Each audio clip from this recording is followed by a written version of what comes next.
ஒரே ஒரு ஊர்ல ஒரு பாதிரியார் இருந்தார். ரொம்ப நாள் சந்தோஷமா வாழ்ந்தார். ஒரு நாள் அவர் மடத்து சமையல் அறையில பாத்திரங்களை கழுவி துலக்கி சுத்தப்படுத்திக்கிட்டு இருந்தார். அந்த சமயத்துல ஒரு தேவ தூதன் அவர் முன்னாடி வந்து நின்னான். இவர் நிமிர்ந்து பார்த்தார். ஆண்டவர் என்னை உங்ககிட்ட அனுப்பியிருக்கிறார். பரலோகத்துல வாசம் செய்யறதுக்கு உங்களுக்கு நேரம் வந்துட்டுது அப்படின்னு நான் அந்த ஆள். ஆண்டவருக்கு என்னோட ஞாபகம் வந்ததுக்கு நன்றி. ஆனாலும் இப்போ இங்கே நீயே பாரு, எவ்வளவு பாண்டங்கள் பாக்கி இருக்கு. இவ்வளவையும் நான் சுத்தப்படுத்த வேண்டியிருக்கு. நான் நன்றி கெட்டவனா இருக்க விரும்பல. இந்த பணியை முடிக்கிற வரைக்கும் என்னுடைய பரலோக வாழ்வை தள்ளி வைக்க முடியுமா? நீ என்ன நினைக்கிற அப்படின்னு கேட்டார். தேவதூதன் தனக்கே உரிய விவேகத்தோட அன்போட பாதிரியாரை பார்த்தான். சரி, என்ன செய்யலாம்ங்கிறத அப்புறம் சொல்றேன் அப்படின்னு சொல்லிவிட்டு புறப்பட்டு போயிட்டான். ஒரு நாள் அந்த பாதிரியார் தோட்டத்தில் உள்ள களைகளை எல்லாம் ஒரு களை கொத்தியால கொத்தி களை எடுத்துக்கிட்டு இருக்கிறார். அந்த சமயத்தில் இந்த தேவதூதன் மறுபடியும் அவர் முன்னாடி வந்து நிற்கிறான். பாதிரியார் பார்த்தார். இதை பாரு, இந்த தோட்டம் பூராவும் எவ்வளவு களை மண்டி கிடக்கு. பரலோகம் கொஞ்ச காலம் எனக்காக பொறுத்திருக்கலாம்னு நீ நினைக்கிறியா அப்படின்னு கேட்டார். தேவதூதன் சிரிச்சுக்கிட்டே மறுபடியும் மறைஞ்சிட்டான். மறுபடியும் அவர் களை எடுக்கிறது, தானிய களஞ்சியத்துக்கு வர்ணம் பூசுறது, இப்படிப்பட்ட வேலைகளில் ஈடுபட்டிருக்கார். இன்னொரு நாள் ஒரு மருத்துவமனையில் நோயாளிகளை கவனிச்சுக்கிட்டு ரொம்ப தீவிரமாக இருக்கிறார் அந்த பாதிரியார். ஒரு நோயாளியோட தாகத்துக்கு தண்ணீர் கொடுத்துட்டு நிமிர்ந்து பார்க்குறப்போ தேவதூதன் மறுபடியும் அவர் முன்னாடி வந்து நிற்கிறான். இந்த தடவை பாதிரியார் தன்னலமற்றவராக பேரன்பை காட்டக்கூடிய வகையில் தன்னுடைய 2 கைகளையும் உயர்த்தியபடி தேவதூதனின் கவனத்தை பிணியால் வாடக்கூடிய நோயாளிகளின் பக்கம் திருப்பினாராம். தேவதூதன் ஒன்றும் சொல்லல, மறைஞ்சிட்டான். அன்னைக்கு சாயந்தரம் பாதிரியார் மடத்தில் உள்ள தன்னுடைய அறைக்கு போய் இளைப்பாறினார். யோசிச்சு பார்த்தார். தேவதூதனையும் தேவதூதனின் விருப்பத்தையும் பல நாள் தள்ளி போட்டு வந்ததையும் அவர் ரொம்ப நினைச்சு பார்த்தார். திடீர்னு தான் முதுமை அடைகிறதையும் சோர்வு அடைகிறதையும் உணர்ந்தார். ஆண்டவரை நினைச்சார். ஆண்டவரே, உம்முடைய தூதனை மறுபடியும் என்கிட்ட அனுப்புனா நான் சந்திக்கிறதுக்கு ஆவலா இருக்கேன் அப்படின்னு சொல்றப்பவே தேவதூதன் பக்கத்தில் வந்து நின்னான்.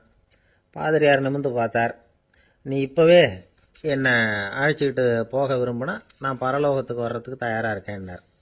தேவதூதன் அந்த பாதிரியாரை அன்போடவும் விவேகத்தோடவும் பார்த்து, நீங்கள் என் கூட பரலோகத்துக்கு வர்ற தயாராக இருக்கிறதா சொல்கிறீங்க, ஆனால் நீங்கள் இதுவரைக்கும் வேற எங்கே இருந்ததா நினைக்கிறீங்க அப்படின்னு. அப்படின்னா இதுவரைக்கும் இருந்த இடம் தான் பரலோகம் அப்படிங்கிறத உணர்த்தி இருக்கிறான். பரலோகம்னா என்னன்னு புரிஞ்சுக்கிறதுக்கு இந்த சம்பவம் நமக்கு உதவியாக இருக்குது. தொண்டு செய்கிறத விட பெரிய செயல் வேற எதுவும் இருக்க முடியாது. அது நம்ம மனசுக்கு கொடுக்குற சுகத்தை வேற எதுவும் கொடுக்க முடியாது. நாம் தொண்டு செய்கிற இடம் தான் அந்த புண்ணிய இடம். ஆனால் இந்த காலத்துல எல்லாம் நாம் தொண்டு செய்யணும்னு நினச்சி ஏதாவது ஆரம்பித்தா கூட அதை ஒரு மாதிரியாக சுற்றி நின்று வேடிக்கை பார்க்க ஆரம்பிச்சிடுறாங்க. ஒரு பெரியவர் அப்படித்தான் ஒரு தொண்டு செஞ்சுக்கிட்டு இருந்தார். ஒரு கோவில் கட்டிக்கிட்டு இருந்தாங்க. அதில் ஒரு இடத்துல ஒரு பலகையை வச்சு ஆணி அடிக்கிற வேலையை செஞ்சுக்கிட்டு இருந்தார் அந்த பெரியவர். ஒரு சின்ன பையன் அதை ரொம்ப ஊக்கமாக அக்கறையாக கவனிச்சுக்கிட்டு இருந்தான். பெரியவர் இதை கவனிச்சார். என்னப்பா பார்க்குற, உனக்கும் இது மாதிரி தொண்டு செய்யணும்னு ஆசையாக இருக்கா அப்படின்னு கேட்டார். அதுக்கு அந்த பையன் சொல்கிறான், அப்படி இல்லைங்க, நீங்கள் ஆணி அடிக்கிறப்போ கையில் சுத்தியால் அடிச்சுக்கிட்டா எப்படி துடிப்பீங்க, எப்படி கத்துவீங்கன்னு தெரிஞ்சுக்கிறதுக்காக அதை பார்க்கணும்னு ஆசை, அதுக்காக தான் காத்துக்கிட்டு இருக்கேன் அப்படின்னு நான். நம்பிக்கை இல்லைன்னா இந்த உலகத்தில் நாம் நடமாடவே முடியாது. அவநம்பிக்கையோடு இருந்துகிட்டு இருந்தா என்னைக்கும் அவஸ்தை தான். நாம் நம்புறது நடக்குதோ இல்லையோ அது வேற விஷயம். ஆனால் எதையும் நம்பி தான் நாம் அடி வைக்க வேண்டியிருக்கு. வேற ஒன்றும் வேணாம், ஒரு லாட்ரி சீட்டு வாங்குறோம். அது எங்கே நமக்கு விழப்போகுது அப்படிங்கிற அவநம்பிக்கையோடவா வாங்குறோம்? பரிசு நமக்கு தான் அப்படிங்கிற நம்பிக்கை உள்ளூர இருக்கிறதுனால தான் அதை வாங்குறோம். இருந்தாலும் முடிவு வேற மாதிரி ஆயிடுது. அதுக்காக மனசு சோர்ந்து போறதில்ல. அடுத்த மாசமும் சீட்டு வாங்குறோம். இந்த நம்பிக்கை தான் மனித வாழ்க்கைக்கு ஆதாரம். ஒரு கடையில் போய் டீ சாப்பிட்றீங்க. அந்த டீ நல்ல டீ தானா, அதில் விஷம் கலந்துருக்குமா அப்படிங்கிற சந்தேகம் வந்துட்டுதுன்னு வச்சுங்க.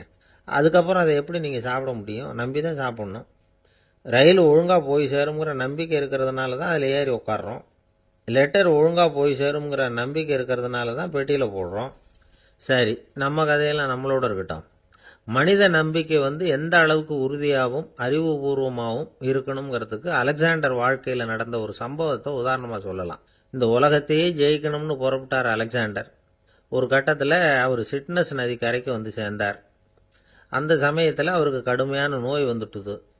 அவர் கூடவே வந்திருந்த கிரேக்க வைத்தியர்கள் என்னென்னமோ முயற்சியெல்லாம் பண்ணி பார்த்தாங்க. இருந்தாலும் அலெக்சாண்டருக்கு வந்திருக்கிறது என்ன நோய்ங்கிறத அவங்களால கண்டுபிடிக்க முடியல. ஏன்னா அந்த பகுதியில் உள்ளவங்களுக்கு மட்டுமே அதிகமாக வரக்கூடிய ஒரு வினோதமான நோயாக இருந்தது அது. ஆனால் அவர் இருக்கிற இடம் எதிரியோட இடம், பாரசீக மன்னனோட ஆளுகைக்கு உட்பட்ட இடம். என்ன பண்ணுறது அப்படின்னு எல்லாரும் யோசனை பண்ணாங்க. பாரசீக மன்னனோட அரண்மனையில் இருக்கிற வைத்தியர் வந்தால் இந்த நோயை குணப்படுத்தி விடுவார் அப்படின்னு சொன்னாங்க. இருந்தாலும் எதிரியோட நாட்டில் இருக்கிற வைத்தியரை கூப்பிட்டு எப்படி நம்பி வைத்தியம் பார்க்க சொல்கிறது அப்படின்னு சொல்லி எல்லாரும் தயங்கினாங்க. ஆனால் அலெக்சாண்டர் தயங்கலை. பரவாயில்ல, அழைச்சிட்டு வாங்கன்னு விட்டார். உடனே அவரை போய் அழைச்சிட்டு வந்துட்டாங்க. அவர் வந்தார். அலெக்சாண்டர் உடம்பை பரிசோதனை பண்ணி பார்த்தார். சரி, இதை குணப்படுத்தி போடலாம், பயப்பட வேண்டியதில்லை. ஆனால் இதுக்கு ஒரு மூலிகை ரசம் தயார் பண்ணி கொடுக்கணும். நான் போய் அதை தயார் பண்ணிவிட்டு 2 நாளில் திரும்பி வந்துடுறேன் அப்படின்னு சொல்லிவிட்டு போனார் அந்த வைத்தியர். அதே மாதிரி 2 நாளில் திரும்பி வந்தார் மூலிகை ரசத்தோட. இதுக்கு இடையில் அலெக்சாண்டரோட தளபதிகளில் ஒருத்தர் ரகசியமாக ஒரு எச்சரிக்கை கடிதம் கொடுத்து அனுப்பியிருக்கிறான். அதை வாங்கி என்ன விஷயம்னு பார்த்தார். இப்போ உங்ககிட்ட வந்திருக்கிற எதிரி நாட்டு வைத்தியரை நம்பாதீங்க, அவன் கொண்டுகிட்டு வந்திருக்கிற மூலிகை ரசத்தில் விஷம் கலந்துருக்குது அப்படின்னு அதில் எழுதியிருக்கு. அதை பார்த்தார் அலெக்சாண்டர். இருந்தாலும் கொஞ்சம் கூட அலட்டிக்கல. வைத்தியர் கொடுத்த மருந்தை வாங்கி கடகடன்னு குடிச்சுட்டார். குடிச்சுட்டு அதுக்கப்புறம் அந்த கடிதத்தில் இருந்த விஷயத்தை அந்த வைத்தியர்கிட்ட சொன்னார். வைத்தியர் திகைச்சு போயிட்டார். தன் மேலே அலெக்சாண்டர் வச்சிருக்கிற நம்பிக்கையை பார்த்து அவருக்கு ரொம்ப வியப்பு. வைத்தியர் உண்மையிலேயே நல்ல மருந்து தான் கொண்டுகிட்டு கொடுத்துருக்கிறார், அதில் விஷம்லாம் எதுவும் கலக்கலை. அதுக்கப்புறம் அலெக்சாண்டர் அந்த வைத்தியரை பார்த்து சொன்னாராம், நம்பிக்கைங்கிற அச்சாணியை ஆதாரமாக வச்சுக்கிட்டு தான் இந்த உலகம் சுற்றிக்கிட்டு இருக்குது. எனக்கு எதிரியாக இருந்தாலும் பாரசீக மன்னர் ரொம்ப பெரியவர். அப்பேற்பட்ட மன்னருடைய அரண்மனை வைத்தியர் தொழில் நேர்மை இல்லாதவராக இருக்க முடியாது, இருக்க மாட்டார். அப்படி இருந்தால் அவரை அரண்மனை வைத்தியராக வச்சிருக்கவே மாட்டாங்க அப்படின்னு நம்பினேன். என்னுடைய நம்பிக்கை வீண் போகலை அப்படின்னாராம். இதுதான் மானுட நம்பிக்கைங்கிறது. இந்த காலத்துலேயும் இது மாதிரி இந்த மானுட நம்பிக்கையை ரொம்பவும் சாமர்த்தியமாக கையாளுகிற கெட்டிக்காரங்க சில பேர் இருக்கிறாங்க. ஒரு இந்த காலத்து குரு, அவருக்கு ஒரு சிஷ்யன்.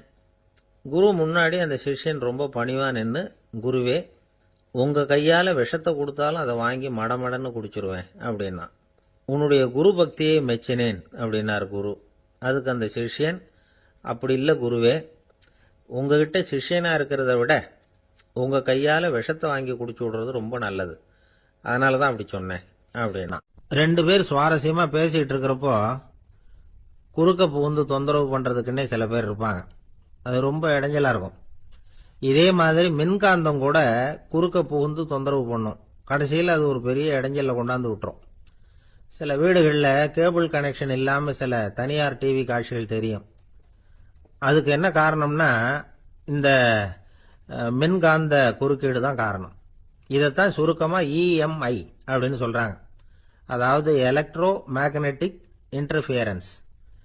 இது ஏற்படக்கூடிய இடங்கள் எது எதுன்னு எடுத்துக்கிட்டா அது ஒரு பெரிய பட்டியலாகவே போயிடும். இந்த EMI தொந்தரவு கேபிள் டிவியில் மட்டும்தான் இல்லை, ராக்கெட் ஏவுதளத்தில் உள்ள ரேடார்கள், அங்கே உள்ள சில சக்தி வாய்ந்த தொலைத்தொடர்பு சாதனங்கள், விமான தளங்களில் உள்ள ரேடார்கள், கப்பல் தளங்களில் பொருத்தப்பட்டிருக்கக்கூடிய சக்தி வாய்ந்த ஆண்டனாக்கள், இப்படி நிறைய சொல்லலாம். காவல் நிலையங்களில் பயன்படுத்தப்படுகிற வயர்லெஸ் தொடர்பு சாதனங்கள் கூட ஓரளவுக்கு இந்த மின்காந்த அலைகளை வெளியிடும். நம்ம வீட்டில் உட்காந்துக்கிட்டு ரேடியோ கேட்டுக்கிட்டு இருப்போம் அல்லது டிவி பார்த்துக்கிட்டு இருப்போம். அந்த சமயத்தில் பக்கத்து தெருவில் ஒரு மோட்டார் சைக்கிள் அல்லது காரு, குறிப்பாக பெட்ரோல் இன்ஜின், அது போகிறப்ப அதில் உள்ள மின்காந்த மின்கலத்தில் அதாவது மேக்னெட்டோ பேட்டரியிலிருந்து வெளிப்படுகிற மின்காந்த அலை இங்கே டிவியிலையும் ரேடியோவிலையும் கரகரப்பை உண்டு பண்ணும். சரி, இது பெருசாக என்ன இடைஞ்சலை உண்டு பண்ணிட போகுது அப்படின்னு நாம் அலட்சியமாக நினைக்கலாம். வயசானவங்களுக்கு மறதி நோயின்னு ஒன்று வரும்ல, அல்ஷமீர், அதாவது மூளையில் உள்ள செல்கள் செயலிழந்து போயிடுறது. அது செய்ய வேண்டிய வேலையை மறந்துடும். மனைவியே எதிரில் நின்னா கூட உன்னை எங்கேயோ பார்த்தது மாதிரி தெரியுதே அப்படின்னு சொல்லிட்டு இருப்பாங்க. அப்படி ஒரு மறதி. இந்த விசித்திரமான நோய்க்கு இதுவரைக்கும் மருந்தே இல்லைன்னு வேற சொல்றாங்க. இந்த மைக்ரோ ஓவன் அப்படின்னு சொல்லக்கூடிய சமையல் அடுப்புகள் கூட மின்காந்த அலைகளை வெளியிடுது. சமயத்தில் சில தொழிற்சாலைகளில் கூட பெரிய விபத்துக்களை இந்த இஎம்ஐ உண்டு பண்ணிவிடும். இதை பற்றி தீவிரமாக சிந்திக்க ஆரம்பிச்சதே ஒரு விபத்துக்கு பிறகுதான். அமெரிக்காவுக்கும் வியட்நாமுக்கும் இடையில போர் நடந்ததே, அந்த சமயம் அமெரிக்காவுக்கு சொந்தமான விமானம் தாங்கி கப்பல் ஒன்று வியட்நாமை தாக்கிறதுக்கு தயாரா ஏவுகணைகளோட கடல்ல நிறுத்தி வைக்கப்பட்டிருந்தது. தற்செயலா அந்த பகுதியில கப்பல் தொலைத்தொடர்பு பகுதிக்கு அருகில ஊடுருவிய இந்த சக்தி வாய்ந்த ரேடியோ அலைகள் ஏவுகணையில இருந்த மின்னணு சர்க்கியூட்டை பூர்த்தி செஞ்சு வச்சுட்டுது. அவ்வளவுதான், ஏவுகணை அங்கேயே வெடிச்சு செதறி போச்சு. 130 பேர் அந்த இடத்துலயே உடல் கருகி செத்து போட்டாங்க. ஏகப்பட்ட பொருள்கள் நாசம். இந்த விபத்துக்கான காரணம் என்னங்கிறத உடனடியா யாராலையும் கண்டுபிடிக்க முடியல. ரொம்பவும் கடுமையா முயற்சி பண்ணி கடைசியா கண்டுபிடிச்சாங்க, இது இந்த இஎம்ஐ வேலை தான் அப்படின்னு. மின்னணு தொலைபேசிகள் இருக்க, இதுல பேசும்பொழுது நம்ம காதை அதாவது செவியை ஊடுருவக்கூடிய மின்காந்த அலையானது மூளைக்கு போய் அங்க மூளை கட்டிகளை உருவாக்க ஊக்கம் கொடுக்குது அப்படின்னு வேற கண்டுபிடிச்சிருக்கிறாங்க. இந்த இஎம்ஐ ரொம்ப குறைஞ்ச மின்காந்த அழுத்தத்தில் நமக்கு எந்த பாதிப்பையும் ஏற்படுத்துறதில்லை. மின்காந்த அலைகள் அழுத்தத்தோடு இருக்கிற இடங்கள்ல ரொம்ப நேரம் இருந்தோம்னா நம்ம உடம்பின் வெப்பநிலை 2 டிகிரி செல்சியஸ் வரைக்கும் அதிகரிக்குதாம். அதனால வெப்பநிலையை சீராக்கிறதுக்கு இதய துடிப்பும் அதிகரிக்குது. இப்படிலாம் கண்டுபிடிச்சிருக்கிறாங்க. இப்பெல்லாம் இந்த மின்காந்த குறுக்கீடுகளை தடுக்கிறது எப்படி அப்படின்னு விஞ்ஞானிகள் யோசனை செய்ய ஆரம்பிச்சிருக்கிறாங்க. இந்த விஷயத்துல அலட்சியமா இருந்தோம்னா எதிர்காலத்துல நிறைய பேருக்கு இந்த ஞாபக மறதி நோய் வந்துடும். அப்புறம் அது ரொம்ப கஷ்டமா போயிடும்.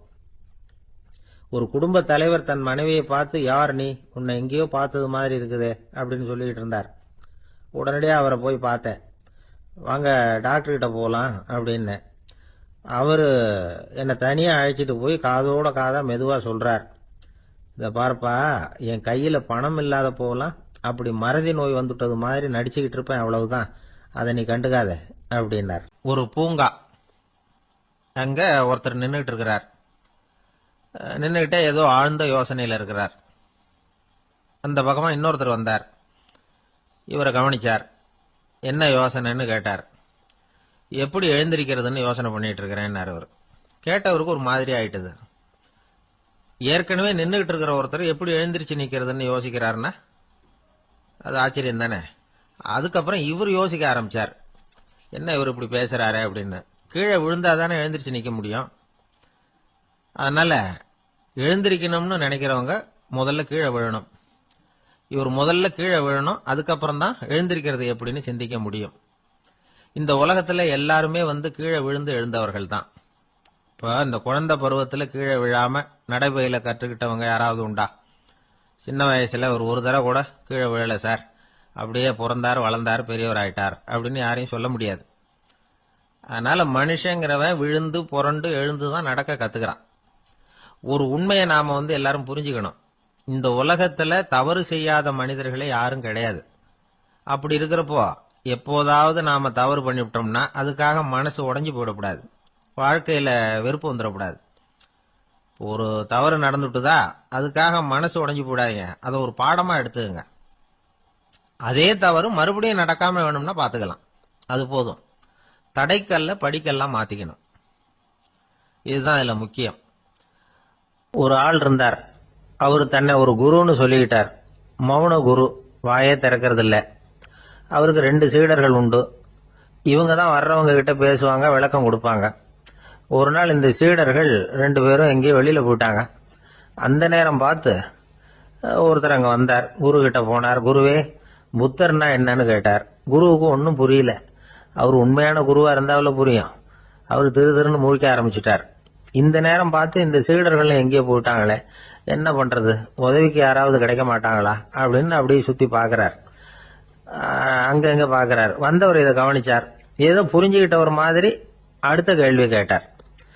தர்மம்னா என்ன சுவாமின்னார். குருவுக்கு ரொம்ப சங்கடமா போச்சு. நம்ம நிலைமை இப்படி ஆயிட்டுதே, இக்கட்ல மாட்டிக்கிட்டோமே அப்படின்னு நினைச்சபடியே விட்டத்தை பார்த்தார். அப்புறம் குனிஞ்சு தரைய பார்த்தார். அப்படியே உட்காந்துக்கிட்டார். வந்தவர் உடனே அடுத்த கேள்விக்கு போயிட்டார். தியானம்னா என்ன சுவாமின்னார். பாவம் என்ன பண்ணுவார் அந்த குரு, பேசாம கண்ணை கெட்டியா மூடிக்கிட்டார். இது ஏதடா வம்பா போச்சுன்னு. இவர் இப்படி பண்ணா கூட வந்தவர் சளைக்கல. இன்னொரு கேள்வியும் கேட்டார். ஆசீர்வாதம்னா என்ன அப்படின்னார். இவர் பார்த்தார், இப்படியே போனா இவர் கேள்வி கேட்கறத நிறுத்த மாட்டார் அப்படின்னு நினைச்சுக்கிட்டு எனக்கு ஒண்ணுமே தெரியாதுங்கிற பாவனையில 2 கையையும் விரிச்சு காட்டினார். வந்தவர் முகத்துல மகிழ்ச்சி, மன நிறைவு, ஏதோ எல்லாம் புரிஞ்சுக்கிட்ட ஒரு மாதிரி அங்கிருந்து புறப்பட்டு போனார். வழியில அந்த குருவோட சீடர்கள் 2 பேரையும் சந்திச்சார். உங்க குருவை தான் பார்த்துட்டு வரேன்னாரு இவரு. என்ன நடந்ததுன்னு கேட்டாங்க. இவர் விவரமா சொல்றார். உங்க குரு எவ்வளவு பெரிய ஞானி தெரியுமா? புத்தர்னா என்னன்னு கேட்டேன். அதுக்கு அவர் அப்படியும் இப்படியும் பார்த்தார். அதுக்கு என்ன அர்த்தம் தெரியுமா? மக்கள் புத்தரை அங்கேயும் இங்கேயும் தேடுறாங்க. உண்மையில அவர் அங்கேயும் இங்கேயும் தேடி கண்டுபிடிக்க முடியாது அப்படிங்கறத அவர் செய்கை மூலம் உணர்த்தினார். அதுக்கப்புறம் தர்மம்னா என்னன்னு கேட்டேன். அவர் மேலையும் கீழையும் பார்த்து தர்மம் சமமானது, அதுல உயர்வு தாழ்வு இல்லைங்கிறத உணர்த்தினார். அதுக்கப்புறம் தியானம்னா என்னன்னு கேட்டேன். கண்ணை மூடிக்கிட்டார். கண்ணை மூடி காணுகிற அற்புதம் அது அப்படிங்கறத புரிஞ்சுக்கிட்டேன். கடைசியா ஆசீர்வதிக்கப்படுறது பத்தி கேட்டேன். கைகளை நீட்டி உதவுறது தான் அது அப்படிங்கறத தன்னுடைய இருகை விரிச்சு உணர்த்தினார். எவ்வளவு பெரிய மகான் அவரு அப்படின்னு சொல்லிவிட்டு அவர் பாட்டு போயிட்டார். சீடர்கள் அதுக்கப்புறம் மெதுவா குரு கிட்ட சேர்ந்தாங்க. அவங்கள பார்த்ததும் குருவுக்கு கோபம் வந்துட்டுது. அடே பாவிகளா, எங்கடா போய் தொலைஞ்சிங்க? நான் ஒரு ஆளுகிட்ட மாட்டிக்கிட்டு என்ன பாடுபட்டிருக்கேன் தெரியுமான்னார்.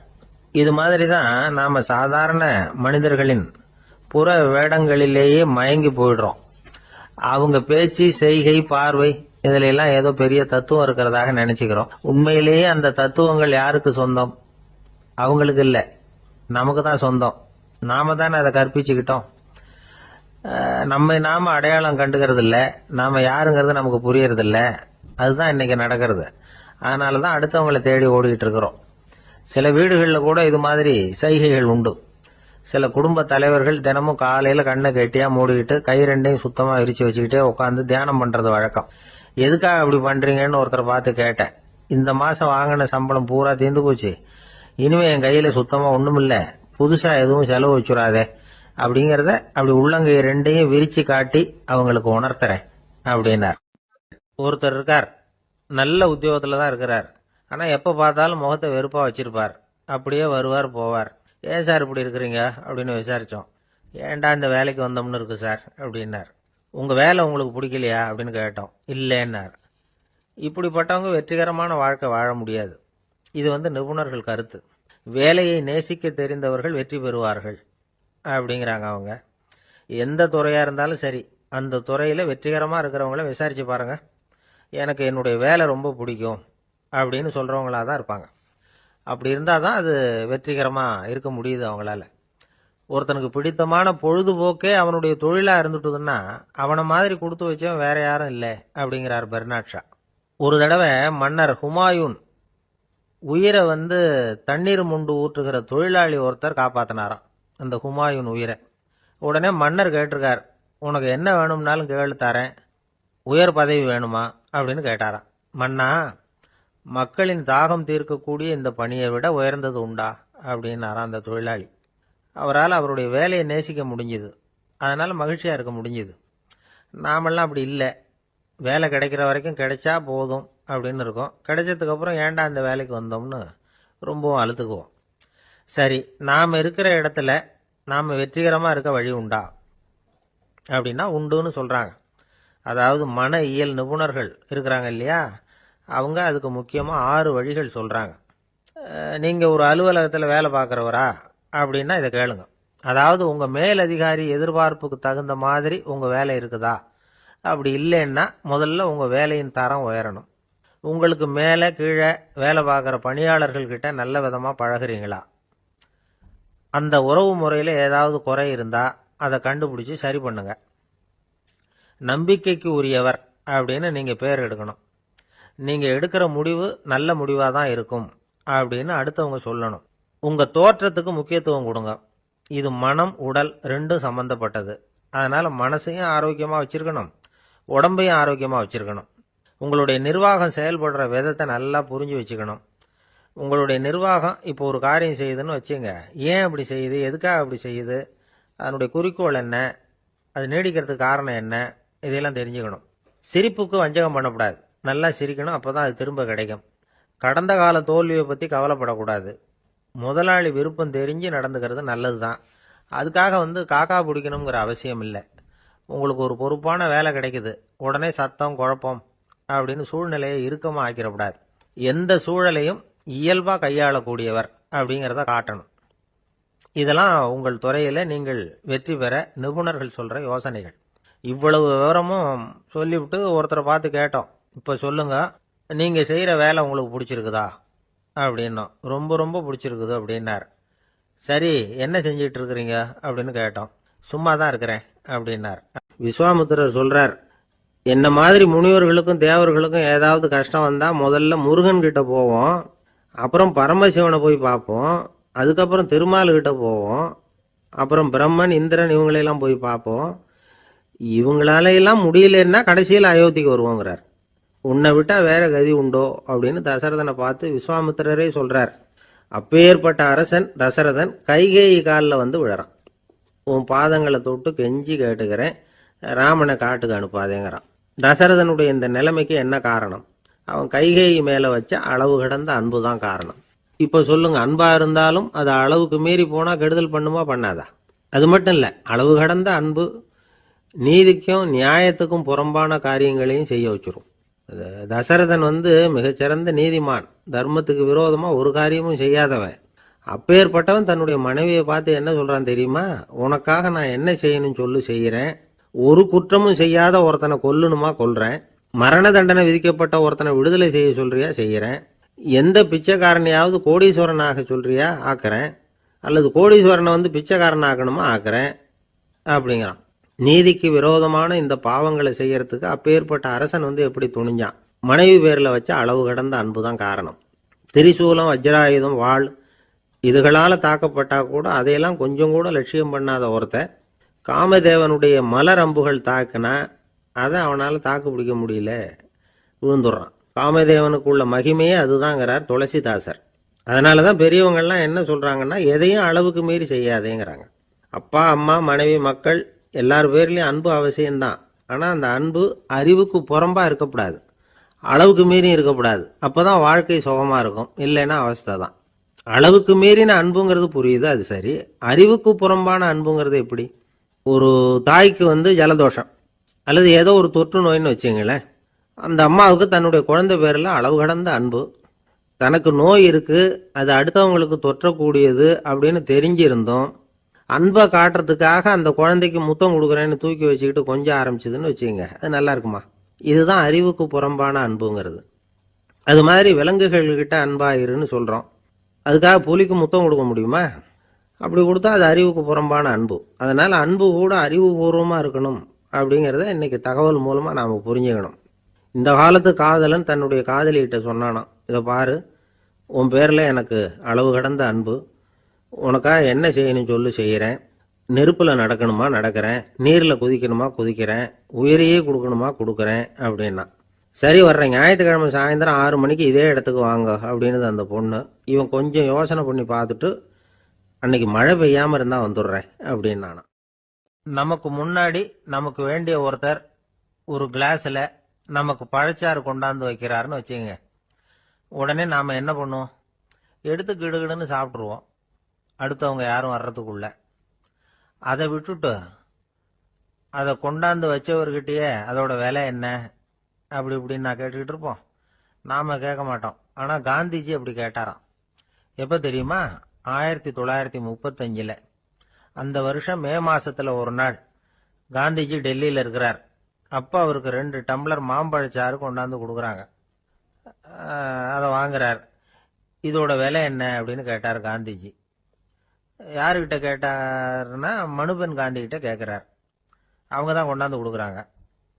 காந்திஜிக்கு உதவி செய்யறதுக்காக அவர் கூடவே இருந்தவங்க அவங்ககிட்ட தான் கேட்குறாரு. காந்திஜி சும்மா வேடிக்கைக்காக இப்படி கேட்குறாருன்னு நினச்சிட்டாங்க அந்த அம்மா. அதுவும் இல்லாமல் அதோட விலையை கேட்டால் காந்திஜி நிச்சயமாக அதை சாப்பிட மாட்டார் அப்படிங்கிற பயம் வேற. அதனால் அந்த அம்மா பதில் எதுவும் சொல்லாமல் கம்முன்னு இருந்துட்டாங்க. கொஞ்ச நேரம் ஆச்சு. அந்த பழச்சாறு வச்ச இடத்துல அப்படியே இருக்குது, வச்ச இடத்துல வச்சபடியே இருக்குது. காந்திஜி அதை சாப்பிடவே இல்லை.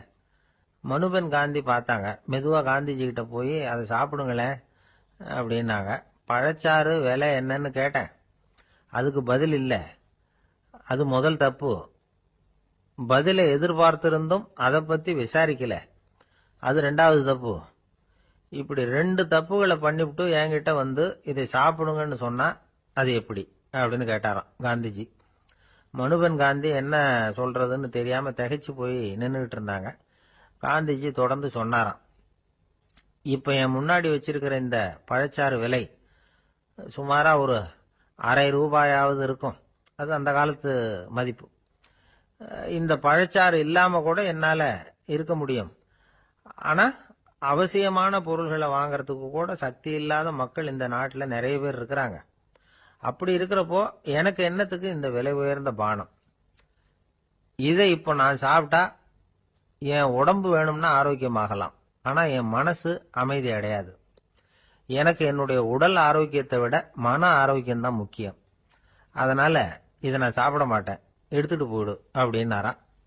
அந்த சமயத்துல ஒரு அகதி பொண்ணு 2 குழந்தைகளோட காந்திஜியை பார்க்கறதுக்காக வந்தது. வணக்கம் சொல்லிச்சு. காந்திஜி உடனே தனக்கு முன்னாடி இருந்த பழச்சாற்றை எடுத்து அந்த பொண்ணுகிட்டையும் குழந்தைகள்கிட்டையும் கொடுத்து சாப்பிட சொன்னார். அவங்க அதை வாங்கி ரொம்ப சந்தோஷத்தோட சாப்பிட்டாங்களாம். அதை பார்த்த காந்திஜி முகத்துல ஒரு புன்னகை, ஒரு பரவசம், ஒரு திருப்தி. அவர் மனசு நிறைஞ்சி இருந்தது. அப்போ அவர் சொன்னாராம், ஆண்டவன் எனக்கு எப்பவும் சரியான சமயத்துல கை கொடுப்பாருங்கிறது அதுக்கு இதுதான் அத்தாட்சி. நான் ஒரு இக்கட்டான சூழ்நிலையில இருக்கிறப்ப கூட கடவுளின் கருணையால அந்த சூழ்நிலை என்னை பாதிக்கல. என் கூட இவ்வளவு நாள் பழகியும் கூட இங்க இருக்கிறவங்க எனக்கு அதிக விலையுள்ள பழரசத்தை கொடுத்தாங்க. ஆனா சரியான நேரத்துல அதை சாப்பிட வேண்டியவங்களை என்கிட்ட அனுப்பி வச்சு என்ன சந்தோஷப்படுத்தினார் கடவுள், அவருக்கு நன்றி அப்படின்னாராம் மகாத்மா காந்தி. உடல் ஆரோக்கியத்தை விட மன ஆரோக்கியம்தான் எனக்கு முக்கியம்னு சொன்னார் பாருங்க. அதை நாம எல்லாரும் மனப்பூர்வமா இன்னைக்கு சிந்திச்சு பார்க்கணும். இந்த காலத்துல எல்லாரும் அப்படியா நினைக்கிறாங்க?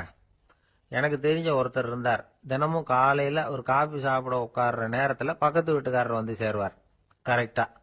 உடனே அவரும் தனக்குன்னு வந்திருக்கிற காப்பியை எடுத்து மனப்பூர்வமா பக்கத்து வீட்டுக்காரர்கிட்ட கொடுத்துருவார். அதுக்கப்புறம் அவருக்காக வேற காப்பி போட்டு கொண்டாந்து கொடுத்தாலும் வேண்டான்னு சொல்லிடுவார். ஆண்டவனா பார்த்து சரியான நேரத்துல அவரை எங்க வீட்டுக்கு தினமும் அனுப்பி வைக்கிறார் அப்படிம்பார். ஏன் அப்படி சொல்றீங்க அப்படின்னு கேட்டோம் ஒரு நாள். அதுக்கு அவர் சொல்றார், எனக்கு என்னோட உடல் ஆரோக்கியம்தான் முக்கியம். இத கடவுள் புரிஞ்சுக்கிட்டு எங்க வீட்டு காப்பியை சாப்பிடுறதுக்கு தினமும் அடுத்த வீட்டுக்காரனை அனுப்பி வைக்கிறார் அப்படின்னார். ஒருத்தர் ரொம்பவும் மகிழ்ச்சியா வந்துகிட்டு இருந்தார். என்ன விஷயம்னு விசாரிச்சேன். நான் தோத்து போயிட்டேன், அதுதான் மனசுக்கு மகிழ்ச்சியா இருக்கு அப்படின்னார். எனக்கு இது ரொம்ப ஆச்சரியமா போச்சு. இந்த உலகத்துல தோத்து போறவங்க யாரும் மகிழ்ச்சியா இருக்கிறது இல்ல. அப்படி இருக்கிறப்ப இவர் இப்படி சொல்றாரு, எங்க தோத்து போனீங்கன்னு கேட்டேன். அதுக்கப்புறம் தான் அவர் விவரமா சொன்னார். என்னோட 5 வயசு குழந்தையோட நான் விளையாடிக்கிட்டு இருந்தேன்.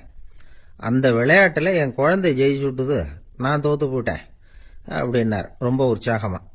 நான் யோசிச்சு பார்த்தேன். அதாவது நாம சின்ன குழந்தையா இருக்கிறப்போ எந்த விளையாட்டுல கலந்துகிட்டாலும் அதுல நாம தான் ஜெயிக்கணும்னு ஒரு வெறி நமக்குள்ள இருக்கும். நம்மளை எதிர்த்து விளையாடுறவர் நல்லவரா கெட்டவரா, பெரியவரா சின்னவரா அப்படிங்கறதெல்லாம் முக்கியம் கிடையாது. அவர் தோத்து போகணும், நாம ஜெயிக்கணும், அதுதான் முக்கியம்.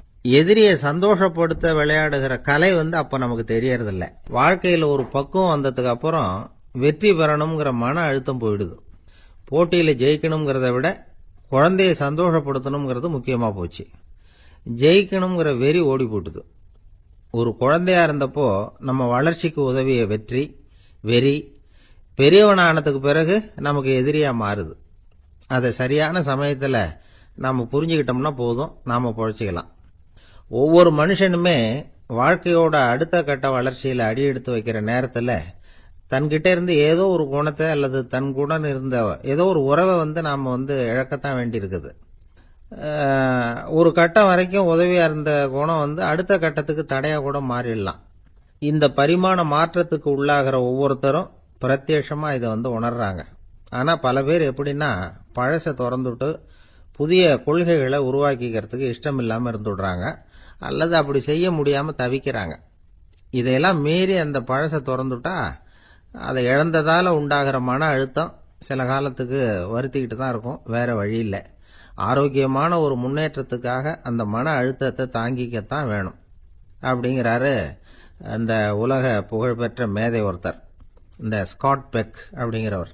பிறந்த நாள் முதல் இதுதான் சரி அப்படின்னு கற்பிக்கப்பட்டு வந்த ஒவ்வொரு தத்துவத்தையும் தங்களுடைய வளர்ச்சிக்கு தகுந்த மாதிரி மாற்றி அர்த்தப்படுத்திக் கொள்ள முடியாமல் வாழ்க்கை சூழல்ல அப்படியே அரைப்பட்டு தூளாகிறவர்கள் தான் ரொம்ப தவிக்கிறாங்களாம்.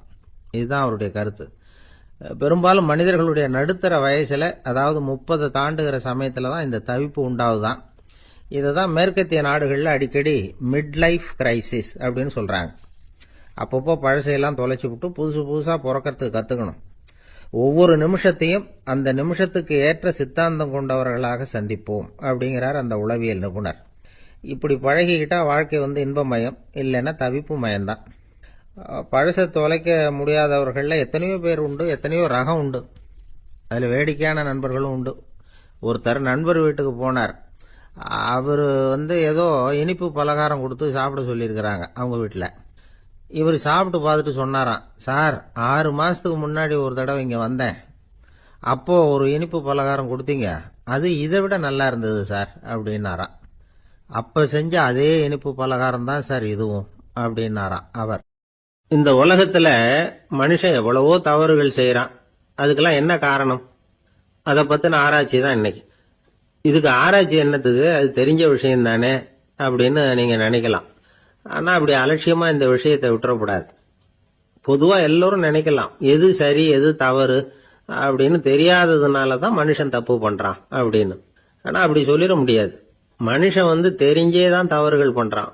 இப்போ உதாரணத்துக்கு, ஒரு சாலையில இடது பக்கம் போக வேண்டிய ஒருத்தர் நடுக்கோட்டை தாண்டி வலது பக்கமா வண்டியை ஓட்டிட்டு போறாருன்னு வச்சுங்க. என்னப்பா இது தப்பு இல்லையா அப்படின்னு அவர்கிட்ட கேட்டா, அதெல்லாம் எனக்கு தெரியும், நீ உன் வேலையை பார்த்துட்டு போ அப்படிம்பார். வலது பக்கமா போறது தப்புன்னு தெரிஞ்சே தான் அவர் அப்படி செய்யறார், அப்படி போறார். பெரிய உத்தியோகத்தில் இருக்கிறவங்க கூட லஞ்சம் வாங்குறாங்க. அவங்களுக்கெல்லாம் லஞ்சம் வாங்குறது தப்புன்னு தெரியலன்னு அர்த்தம். திருடுறது தப்புன்னு தெரியாமலாம் மனுஷன் திருடுறான். நல்லாவே தெரியும். நீங்க வேணும்னா கேட்டு பாருங்க, வேற வழி இல்லை அதனால தான் திருடுறேன்பா. திருடுறது ஒரு புண்ணியமான காரியம்னு திருடனே கூட சொல்ல மாட்டான். திருடுறது தவறுங்கிறது திருடனுக்கு தெரியும் அப்படிங்கறத விளக்கறதுக்காக ஒரு பெரியவர் ஒரு கதை சொன்னார். அதாவது 2 திருடர்கள் 2 பேரும் சேர்ந்து ஒரு வீட்டுக்கு போய் ஒரு 10,000 ரூபாயை திருடிட்டு வந்துடுறாங்க. ஒரு காட்டு வழியா வந்துகிட்டு இருக்கிறாங்க. இன்னும் விடியல. 2 பேருக்கும் தூக்கம் கண்ணை சுத்துது. சரி, இப்படியே ஒரு மரத்தடியில படுத்து தூங்குவோம், காலையில விடிஞ்சதும் இந்த பணத்தை 2 பேரும் பங்கு போட்டுக்குவோம் அப்படின்னு முடிவு பண்றாங்க. அதே மாதிரி படுத்து தூங்குறாங்க. நடு ராத்திரியில ஒரு திருடன் முழிச்சுக்கிறான். விடிகிற வரைக்கும் காத்துக்கிட்டு இருந்தா 5,000 ரூபா தான் கிடைக்கும், இப்பவே கம்பி நீட்டினா 10,000 ரூபா கிடைக்கும் அப்படின்னு யோசிச்சு பார்த்துட்டு ஒரு முடிவுக்கு வந்தான். மெதுவா அந்த 10,000 சுருட்டிக்கிட்டு அடுத்தவனுக்கு தெரியாம ஓடி போயிட்டான். விடியுது. அடுத்தவன் எழுந்திரிச்சு பாக்குறான். பணத்தையும் காணல, பாகஸ்தனையும் காணல. இந்த திருடன் அந்த திருடனை திட்டுறான், திருட்டு பய, அயோக்கிய பய, இப்படி அநியாயமா கிளப்பிட்டு போட்டானே அப்படிங்கிறான். இதுல இருந்து என்ன தெரியுது? தெரியாம எடுத்துக்கிட்டு போறது திருட்டு, அயோக்கியத்தனம், அநியாயம் அப்படிங்கறது இவனுக்கு தெரிஞ்சிருக்குது. அதனாலதான் அடுத்தவனை பார்த்து இப்படி திட்டுறான். அதனால தெரியாததுனால மனுஷன் தவறு பண்றான்னு சொல்றது சரியில்லை. அப்படின்னா மனுஷன் பண்ற தவறுகளுக்கு உண்மையான காரணம் தான் என்ன? இதே சந்தேகம் அர்ஜுனனுக்கும் வந்துதான். அதனாலதான் அவன் பகவானை பார்த்து கேக்குறான், மனுஷன் தன் விருப்பத்துக்கு விரோதமா ஏதோ ஒரு சக்தியினால பலாத்காரமா இழுக்கப்பட்டது மாதிரி பாவம் பண்றானே, அந்த சக்தி என்ன அப்படின்னு கேக்குறான். இதுக்கு பகவான் பதில் சொல்றார், காமமும் குரோதமும் தான் அந்த சக்திகள், அதாவது ஆசையும் சினமும். இது 2ம் உன்னுடைய எதிரிகள் அப்படிங்கறத புரிஞ்சுக்கோ அப்படிங்கிறார். இன்னமும் நுணுக்கமா பார்த்தா காமத்தினுடைய மறு உருவங்கள் தான் குரோதமும் லோபமும். ஆசை நிறைவேறலன்னா குரோதம், அதாவது கோபம். ஆசை நிறைவேறிட்டதுன்னா லோபம், அதாவது பேராசை. பாவத்தை கண்ட்ரோல் பண்ணணும்னா அதுக்கு மெயின் சுவிட்ச் எது அப்படிங்கறது இப்பதான் தெரியுது. அதுக்கு மனுஷன் தெரிஞ்சே தான் தவறு பண்றான் அப்படின்னு பேசிக்கிட்டோமே. அதுக்கு ஒரு உதாரணம். ஒரு ஆளு ஹோட்டல்ல சாப்பிட போனான். சாப்பிட்டு முடிச்சான். எழுந்திரிச்சு முதலாளி கிட்ட பில்ல கொடுத்தான். காசை கொடுக்கல. முதலாளி பணம் கொடுன்னு கேட்டார். இவன் என்கிட்ட பணம் இல்லைன்னா. முதலாளி கொஞ்சம் கூட அலட்டிக்கல. உள்ள இருந்து ஒரு ஆளை கூப்பிட்டார். இவனை கூப்பிட்டுட்டு போய் இட்லி மாவு ஆட்ட சொல்லுனார். இவனும் கவலைப்படாம உள்ள போயிட்டான். அப்போ அழைச்சிட்டு போற ஆளு கேக்குறான், ஏன் சார் சாப்பிடுறதுக்கு முன்னாடி காசு இல்லைங்கிறது உங்களுக்கு தெரியாதா அப்படின்னு கேக்குறான். தெரியும், காசு இல்லைங்கிறதும் தெரியும். காசு இல்லாமல் சாப்பிட்டா மாவாட்டணுங்கிறதும் தெரியும் அப்படின்னா அந்த ஆள். அப்படின்னா நீங்கள் உங்கள் வீட்லேயே சாப்பிட்ருக்கலாமே அப்படின்னு கேட்குறான் அவன். அதுக்கு இவர் சொல்கிறாரு, அது எப்படி, அங்கே சாப்பிட்டாலும் நான் இதே வேலையை தானே செய்ய வேண்டியிருக்கும் அப்படின்னாராம். உங்கள் பையன் எப்படி சார் இருக்கான் அப்படின்னு விசாரிச்சார் ஒருத்தர். அவன் என்ன சார், எதை சொன்னாலும் காதில் வாங்க மாட்டேங்கிறான், அவன் பாட்டுக்கு போகிறான் வர்றான் அப்படின்னு சொல்லி அழுத்துக்கிட்டார் அப்பா. பெரியவங்க சொல்கிறத சின்ன பிள்ளைங்க கேட்கறது இல்லைங்கிறது ஒரு குறை. பெரியவங்க சொல்கிறது சின்ன பிள்ளைங்க காதிலேயே விழறது இல்லைங்கிறது ஒரு குறை. இது கொஞ்சம் சீரியஸான விஷயம், கவனித்து பார்க்கணும். ஒரு குழந்தைக்கு காது சரியாக கேட்குதா இல்லையா அப்படிங்கிறத நாம தான் கவனித்து பார்த்து கண்டுபிடிக்கணும். அதுவாக நம்மக்கிட்ட தவழ்ந்து வந்து, அப்பா எனக்கு காது கேட்கல, அழைச்சிட்டு போங்க டாக்டர்கிட்ட அப்படின்னுலாம் சொல்லிக்கிட்டு இருக்காது. அது சரி, ஒரு குழந்தைக்கு காது சரிவர கேட்குதா இல்லையா அப்படிங்கிறத முன்கூட்டியே நாம் தெரிஞ்சுக்கிறது எப்படி? அதுக்கு சில வழி இருக்கு. உங்கள் குழந்தைய கொஞ்சம் அப்படி கவனித்து பாருங்க. அடிக்கடி ஜலதோஷம், காதில் அரிப்பு ஏற்படுதா, மூக்கு விரிவாகவும், அப்புறம் டான்சில், அடினாய்டு சத அழற்சி, இது மாதிரி ஏதாவது இருக்கா, வாயிலிருந்து எச்சில் ஒழுகுதா, குழந்தை வாயினால சுவாசிக்குதா, பற்கள் முன்னாடி தள்ளி வளருதா, இதெல்லாம் அதுக்கு அறிகுறி. அப்புறம் இந்த V, P, T, F, D H இப்படி இந்த ஒலிகள் சேர்ந்த வார்த்தைகளை குழந்தை சரியா புரிஞ்சுக்காது. இப்போ உதாரணத்துக்கு பட்டுன்னு சொல்லு குழந்தை அப்படின்னீங்கன்னா அது கட்டுன்னு சொல்லும். அதாவது பட்டு சவுண்டை அதால புரிஞ்சுக்க முடியல. அப்புறம் உங்க குழந்தை உங்களை உறக்க பேச சொல்றானா, அடிக்கடி கேள்வி கேட்கறானா, சாப்பிட்றப்போ கவனம் இல்லாம இருக்கானா, படிப்புல போதுமான முன்னேற்றம் இல்லையா, வகுப்புல சரியா கவனிக்கிறது இல்லையா, இப்படிலாம் இருந்தா ஆரம்பத்திலேயே டாக்டர்கிட்ட அழைச்சிட்டு போய் சிகிச்சையை ஆரம்பிச்சுடலாம், குணப்படுத்தி போடலாம். குழந்தைக்கு காது சரியா கேட்கலன்னா நீங்க செய்ய வேண்டியது என்ன தெரியுமா? அவனுக்கு காது கேட்கலங்கிறதுக்காக அவன் முன்னாடி சத்தம் போட்டு பேசக்கூடாது. மெதுவா சீரா பேசணும், அவனை பார்த்து பேசணும். உங்க உதட்டு அசைவுகள் அவனுக்கு உதவும், அதை பார்த்தே புரிஞ்சுக்குவான். நீங்க வாயில வெத்தலை பாக்கு போட்டுக்கிட்டோ புகை பிடிச்சிக்கிட்டோ பேசக்கூடாது. அப்படி பேசினா அவனால அந்த உச்சரிப்பை சரியா புரிஞ்சுக்க முடியாது. ஒரு வார்த்தையை சொல்றீங்க, அவனுக்கு புரியல அப்படின்னா அதே வார்த்தையை மறுபடியும் சொல்லணும். அவனுக்கு நீங்க முதல்ல சொன்ன வார்த்தை புரியலன்னு நினைச்சுக்கிட்டு மறுபடியும் திருப்பி சொல்றப்போ அதே அர்த்தம் வரக்கூடிய வேற வார்த்தையை சொல்லக்கூடாது. இப்படிலாம் நடந்துகிட்டா அவனுக்கு மன திடத்தை ஏற்படுத்த முடியும். இல்லைன்னா அவனுக்கு தாழ்வு மனப்பான்மை வந்துடும். குழந்தைக்கு காது கோளாறுன்னா ஆரம்பத்திலேயே டாக்டர்கிட்ட அழைச்சிட்டு போனா போதும், குணப்படுத்தி விடலாம். அப்புறம் பார்த்துக்கலாமே அப்படின்னு அலட்சியமா இருந்துட்டாதான் கஷ்டம். சில பேர் கோபத்துல சின்ன பிள்ளைங்க காதை பிடிச்சி திருகிறது உண்டு. இது ரொம்ப தப்பு. காது கையோட வந்துட்டா என்ன பண்றது? ஒரு வேடிக்கை கதை, அது கதை தான், நிஜமா நடந்தது இல்லை, அது மாதிரி நடக்கவும் நடக்காது. ஒரு வேடிக்கைக்காக சொல்லப்படுற கதை. அதாவது ஒரு வீட்டில் அப்பா அம்மாவை பார்த்து சொல்லிட்டு இருக்கார், இதை பாரு, நாளைக்கு காலையில என்னை சீக்கிரம் எழுப்பி விட்டுரு, நான் செங்கல்பட்டு வரைக்கும் போயிட்டு வர வேண்டியிருக்கு அப்படின்னாராம். இதை அவங்க பையன் காதில் வாங்கிட்டு இருக்கான். அப்பாவுக்கு சிரமம் வேண்டாமே அப்படின்னு நினைச்சு அவனே காலையில யாருக்கும் தெரியாம எழுந்திருச்சு புறப்பட்டு செங்கல்பட்டுக்கு போட்டான். சாயந்தரமா திரும்பி வந்தான். அப்பா பையனை காணாம அலமோதிக்கிட்டு இருக்கிறார். சாயந்தரமா பையனை பார்த்ததும் எங்கடா போயிட்டு வந்தேன்னு கேட்டார் கோவமா. செங்கல்பட்டுக்கு போயிட்டு வந்தேப்பா, நீ வீணா அலைய வேண்டாமேன்னு அப்படின்னா. எதுக்கடா போனேன்னு அதட்டினார். அதான்ப்பா, நீ நேற்று அம்மா கிட்ட சொல்லிக்கிட்டு இருந்த, அதை காதில் வாங்கினேன், உனக்காக நான் போயிட்டு வந்தேன் அப்படின்னா. உடனே எந்த காதில் வாங்கினேன் அப்படின்னு சொல்லி காதை பிடிச்சி திருகினார். அந்த காது கையோட வந்துட்டுது. இது நடந்து கொஞ்ச நாள் கழிச்சு அந்த அப்பாவும் பையனும் கடத்தெருவில் போயிட்டு இருக்கிறாங்க. எதிரில் ஒரு நாய் ஓடி வந்தது. அதுக்கு 2 காதும் இல்லை. என்ன இது, இந்த நாய்க்குட்டிக்கு 2 காதும் இல்லை அப்படின்னாரு அப்பா. அதுக்கு பையன் சொல்றான், அப்பா அது 2 தடவை செங்கல்பட்டுக்கு போயிட்டு வந்துருவோம் அப்படின்னா. முகத்தை தொங்க போட்டுக்கிட்டு ஒரு மாதிரியா வந்தார். என்ன விஷயம்னு விசாரிச்சேன். என்னுடைய நண்பன் ஒருத்தங்கிட்ட கருத்து வேறுபாடு, இனிமே நமக்குள்ள எந்த சம்பந்தமும் வேணாம்னு நட்பை முறிச்சிட்டு வந்துட்டேன்னா. நண்பர்கள்னு இருந்தா கருத்து வேறுபாடு வரத்தான் செய்யும்னு. கருத்து வேறுபாடு வராமல் இருக்கிறதுக்கு ஏதாவது வழி உண்டா அப்படின்னு கேட்டாங்க. அதை பற்றி நிபுணர்கள் சில யோசனைகளை சொல்லியிருக்கிறாங்கன்னு. முதல் விஷயம் என்னென்னா, உங்கள் நண்பனுக்கு ஒரு செய்தி சொல்லணும்னா அதை நீங்களே நேரடியாக சொல்லுங்க, அல்லது உங்கள் கைப்பட கடிதம் எழுதுங்க. அதாவது நேரடி தொடர்பு முக்கியம். அதை விட்டுட்டு இன்னொருத்தர் மூலமாக நண்பர்களுக்கு செய்தி அனுப்புனா நீங்கள் சொல்கிற செய்தி அப்படியே போய் சேராது, அது சேதமாயிடும். அதை கூட்டி குறைச்சி சொல்லிவிடுவாங்க, அது குழப்பத்தில் கொண்டாந்து விட்டுரும். இது ஒரு யோசனை. ரெண்டாவது யோசனை என்னன்னா, நீங்கள் ஒரு நல்ல காரியத்தை செய்யும் பொழுது உங்கள் நண்பரையும் சேர்த்துக்குங்க, அவருக்கும் அதில் ஒரு ஈடுபாட்டை உருவாக்குங்க. மூணாவது யோசனை, நம்ம பக்கத்தில் இருக்கிற நண்பர் மகிழ்ச்சி அடைகிற மாதிரி ஏதாவது செய்யணும். சின்ன சின்ன செயல்களாக இருந்தாலும் பரவாயில்ல, அவர் நமக்கு எதுவும் செய்யலையே, நாம் எதுக்கு செய்யணும் அப்படின்னு நினச்சிக்கிட்டு இருக்கக்கூடாது. நாலாவது யோசனை என்னென்னா, உங்களுக்கு ஒரு பிரச்சனையா அல்லது உங்கள் நண்பருக்கு ஒரு பிரச்சனையா, எதுவாக இருந்தாலும் 2 பேரும் சேர்ந்து உட்காந்து ஆலோசனை பண்ணுங்க. நம்ம யோசனையும் கேட்கப்படுதே அப்படிங்கிற நினைப்பே அவருக்கு ஒரு மன நிறைவை உண்டாக்குமா.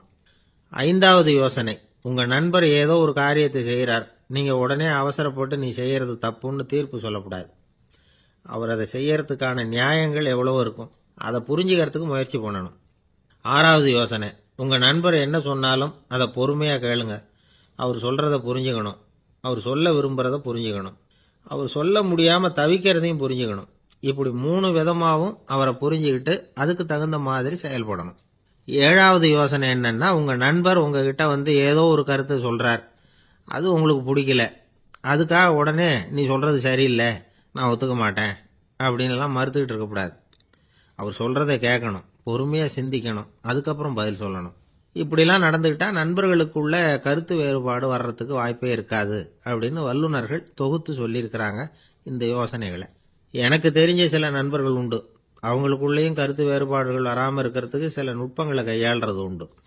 ஒருத்தர் சொன்னார், அந்த டாக்டர் சின்ன வயசுலேருந்து என் கூட பழகினவர், நாங்கள் 2 பேரும் இணை பிரியாத நண்பர்கள். இருந்தாலும் எனக்கு உடம்பு சரியில்லைன்னா நான் அவர்கிட்ட வைத்தியம் பார்த்துக்க மாட்டேன் அப்படின்னார் ஒருத்தர்.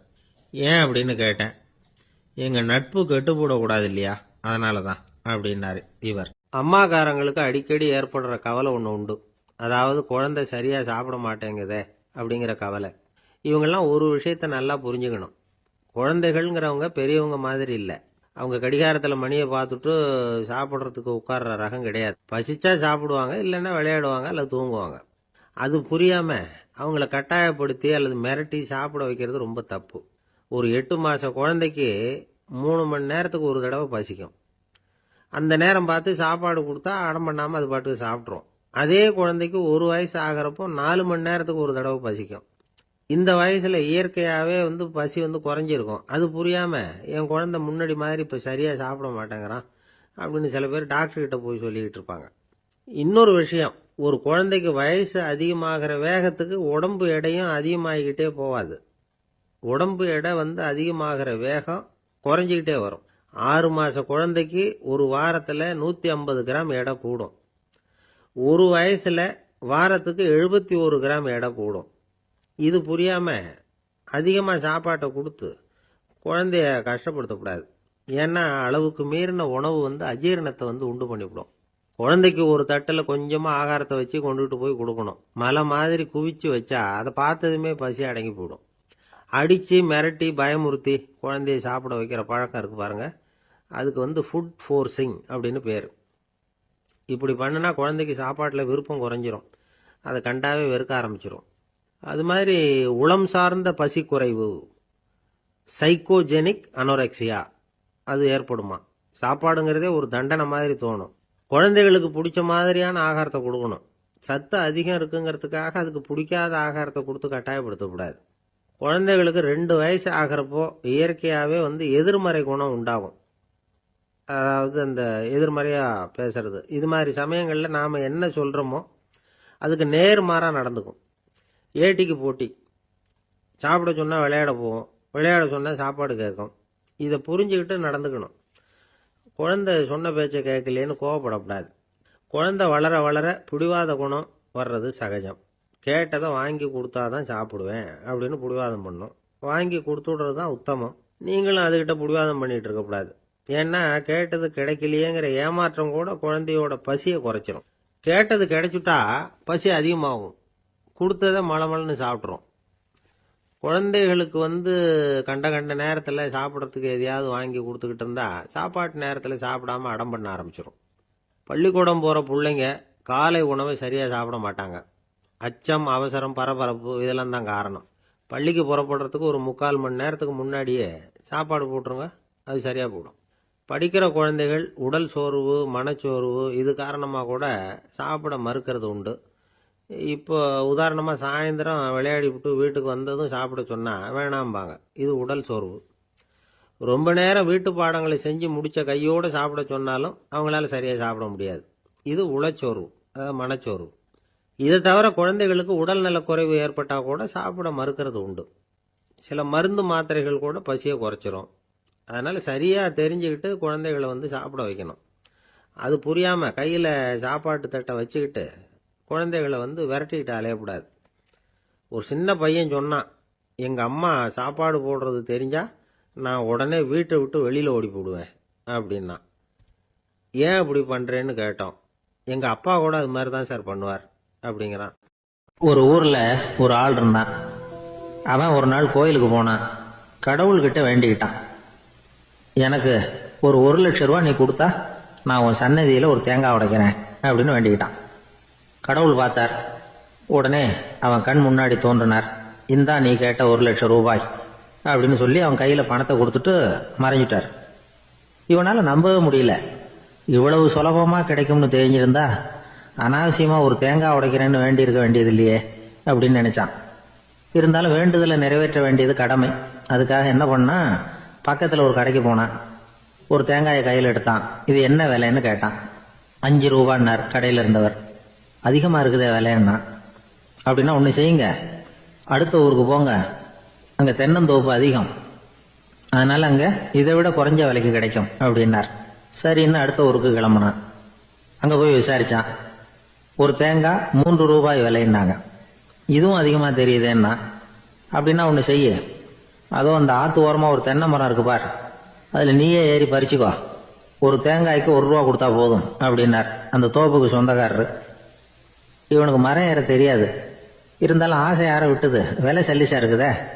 ஆற்று ஓரம் போனால் தட்டு தடுமாறி அந்த மரத்தில் ஏறினா அந்த தென்னை மரம் வளைஞ்சி ஆற்று பக்கம் போய் அப்புறம் நிமிர்ந்து இருந்தது. அதாவது மரத்தின் உச்சி சரியாக ஆற்றுக்கு நடுவில் இருந்தது. ஆற்றுல வெள்ளம் கரபுரண்டு ஓடிக்கிட்டு இருக்கு. இவன் கடவுள் கொடுத்த 1,00,000 ரூபாயை மடியில் வச்சு இறுக்கி கட்டிக்கிட்டான். உச்சிக்கு போய் காய் பறிக்கிற சமயத்தில் காற்று மழையும் பலமாக கலந்து அடிக்க ஆரம்பிச்சுட்டுது. கால் வழுக்கி விட்டுட்டுது. இவன் சடார்னு ஒரு தென்னை மட்டையை பிடிச்சிக்கிட்டு தொங்க ஆரம்பிச்சிட்டான். கீழே பயங்கரமான வெள்ளம், மடியில் 1,00,000 ரூபா பணம், என்ன செய்யறதுன்னு தவிக்கிறான். இந்த சமயம் கரையில் ஒரு யானை பாகன் யானையை குளிப்பாட்டிக்கிட்டு இருக்கிறான். அது அவன் கண்ணில் பட்டது. ஐயா ஒரு உதவின்னு கத்துனான். அவன் என்ன செய்யணும்னு கேட்டான். உன் யானையை மெதுவாக இங்கே அழைச்சிட்டு வா, எனக்கு நேராக கீழே நிறுத்து, என் காலை பிடிச்சி மெதுவாக கீழே இறக்கி விட்டுரு, என் மடியில் இருக்கிற பணத்தில் உனக்கு 10,000 ரூபா தரேன் அப்படின்னா. அவன் பார்த்தான், காலை கையை பிடிச்சா கூட எவனும் இந்த காலத்தில் 10 ரூபாய்க்கு மேலே தரமாட்டேங்கிறான், இவன் காலை பிடிச்சா 10,000 தர்றேங்கிறான் அப்படின்னு யோசனை பண்ணான். உடனே யானையை கொண்டுட்டு போனான். அவனுக்கு நேராக கீழே நிறுத்தினான். அவன் காலை பிடிச்சான். அவ்வளவுதான். அந்த நேரம் பார்த்து யானை மெதுவாக நடந்து அப்பால போட்டுது. இப்போ யானை பாகன் அவன் காலை கெட்டியாக பிடிச்சிக்கிட்டு தொங்குறான். பரிதாபமாக மேலே பார்க்குறான். அவன் மட்டையை பிடிச்சிக்கிட்டு தொங்குறான். இப்போ யானை பாகன் சொல்கிறான், தம்பி மட்டையை விட்டுறாத, கெட்டியாக பிடிச்சிக்கோ, நான் உனக்கு 10,000 ரூபா தரேன், இதோ மடியில் தான் வச்சுருக்கேன்னா. மேலே தொங்குறவனுக்கு இந்த நிலைமையிலேயும் ஒரு சந்தோஷம், மேற்கொண்டு ஒரு 10,000 ரூபா நமக்கு கிடைக்கும் போல இருக்கே அப்படின்னு. இந்த சமயத்தில் ஒருத்தன் ஒட்டகத்தை ஓட்டிகிட்டு வந்தான் அந்த பக்கமாக குளிப்பாட்டுறதுக்கு. யானை பாகம் பார்த்துட்டான். ஐயா ஒட்டகக்காரரே, அதை இங்கே கொண்டுட்டு வா, எங்கள் காலை பிடிச்சி பத்திரமா இறக்கி விடு, நாங்கள் பணம் கொடுக்குறோம்னா. அவனும் பணத்துக்கு ஆசைப்பட்டு வந்தான். அவன் காலை பிடிக்கிற சமயம் ஒட்டகமும் நழுவி போட்டுது. இப்போ 3 பேருமே வரிசையாக தொங்குறாங்க. ஒட்டகக்காரன் கத்துறான், தம்பி மட்டையை விட்டுறாத, கெட்டியாக பிடிச்சிக்கோ, நான் என் மடியில் இருக்கிற 5,000 உனக்கு தந்துடுறேன்னா. மேலே தொங்குறவனுக்கு இன்னமும் சந்தோஷம், இவனும் பணம் தர்றேங்கிறான், அப்படின்னா இன்னைக்கு நமக்கு மொத்த பண வரவு எவ்வளவு அப்படின்னு ஒவ்வொன்றா கூட்டி பார்க்க ஆரம்பிச்சான். மனக்கணக்கு சரியா வரல, அதனால அப்படியே விரல விட்டு எண்ண ஆரம்பிச்சான். அவ்வளவுதான், மட்டையை விட்டுட்டு கை நழுவி வந்துட்டுது. 3 பேரும் பொத்துன்னு ஆத்துல விழுந்தாங்க. படாத பாடுபட்டு தட்டு தடுமாறி கரைக்கு வந்து சேர்ந்தாங்க. 3 பேர் மடியில் இருந்த பணமும் ஆத்தோட போட்டுது. பேராசை பெருநஷ்டம் அப்படின்னு ஒரு பழமொழி இருக்குல்ல, அதை விளக்கறதுக்காக சொல்லப்பட்ட கதை இது. இந்த காலத்துல ஒருத்தர் ஒரு நீச்சல் குளத்துல நீச்சல் அடிச்சுக்கிட்டு இருக்கிறார். காவலுக்கு இருந்தவர் அதை கவனிச்சுட்டார். கரையிலிருந்து சத்தம் போட்டாராம், இதோ பாருங்க, இங்க ராத்திரி 8 மணிக்கு மேல நீச்சல் அடிக்கிறது சட்டப்படி குற்றம், அதுக்கு அனுமதி கிடையாது, தெரியாதா உங்களுக்கு அப்படின்னாராம். இதுக்கு அவரு, ஐயோ நான் நீச்சல் அடிக்க வந்தவன் இல்லைங்க, சும்மா சுத்தி பார்க்க வந்தவன், தடுமாறி குளத்துல விழுந்துட்டேன், நீச்சல் தெரியாது, அதனால தத்தளிச்சுக்கிட்டு இருக்கிறேன் அப்படின்னு கத்துனாராம். கரையில இருந்தவர் பார்த்தார், ஓ அப்படின்னா சரி, அதுக்கு ஒன்றும் தடை இல்லை அப்படின்னு சொல்லிவிட்டு அவர் பாட்டு நடந்து போயிட்டாராம். ஜப்பான்ல உள்ள ஒரு புத்த விகாரை, அங்க ஒரு வயசான பௌத்த குரு தங்கியிருக்கிறார்.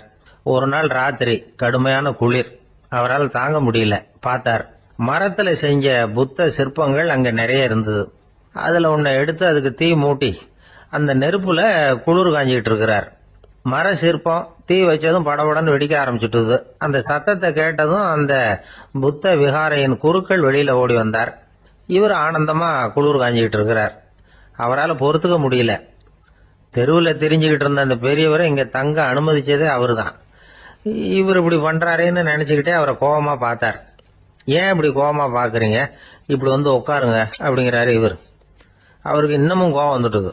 எங்கள் கடவுளை வந்து எரிச்சுட்டீங்களே அப்படின்னு சத்தம் போட்டாராம். அப்படியா அப்படின்னு கேட்டுக்கிட்டே அந்த சாம்பலை கிளறினார் இவர். என்ன செய்யறீங்கன்னு கேட்டிருக்காரு அவர். நான் எலும்புகளை தேடுறேன்னாராம். நீங்க ஒரு பைத்தியம், இது ஒரு மர சிற்பம், இதுல எலும்புகள் கிடையாது அப்படின்னாராம். அவருக்கு கோபம் வந்துட்டுது. உடனே வெளியில போங்கன்னு கத்தியிருக்காரு. வெளியில தள்ளி கதவையும் சாத்தி விட்டாராம். மறுநாள் காலையில கதவை திறந்து பார்த்தா அந்த வயசான பெரியவர் ஒரு மைல்கல் மேல சில காட்டு பூக்களை வச்சு புத்தம் சரணம் கச்சாமின்னு சொல்லிக்கிட்டே இருக்கிறார். இவருக்கு சந்தேகமா போட்டுது. கிட்ட போனார். என்ன செஞ்சுக்கிட்டு இருக்கீங்கன்னு கேட்டார். இது என்னுடைய காலை நேர பிரார்த்தனைனாராம். நிஜமாவே நீங்க ஒரு பைத்தியமா தான் இருக்கணும், ஏன்னா அது ஒரு மைல்கல் அப்படின்னாராம்.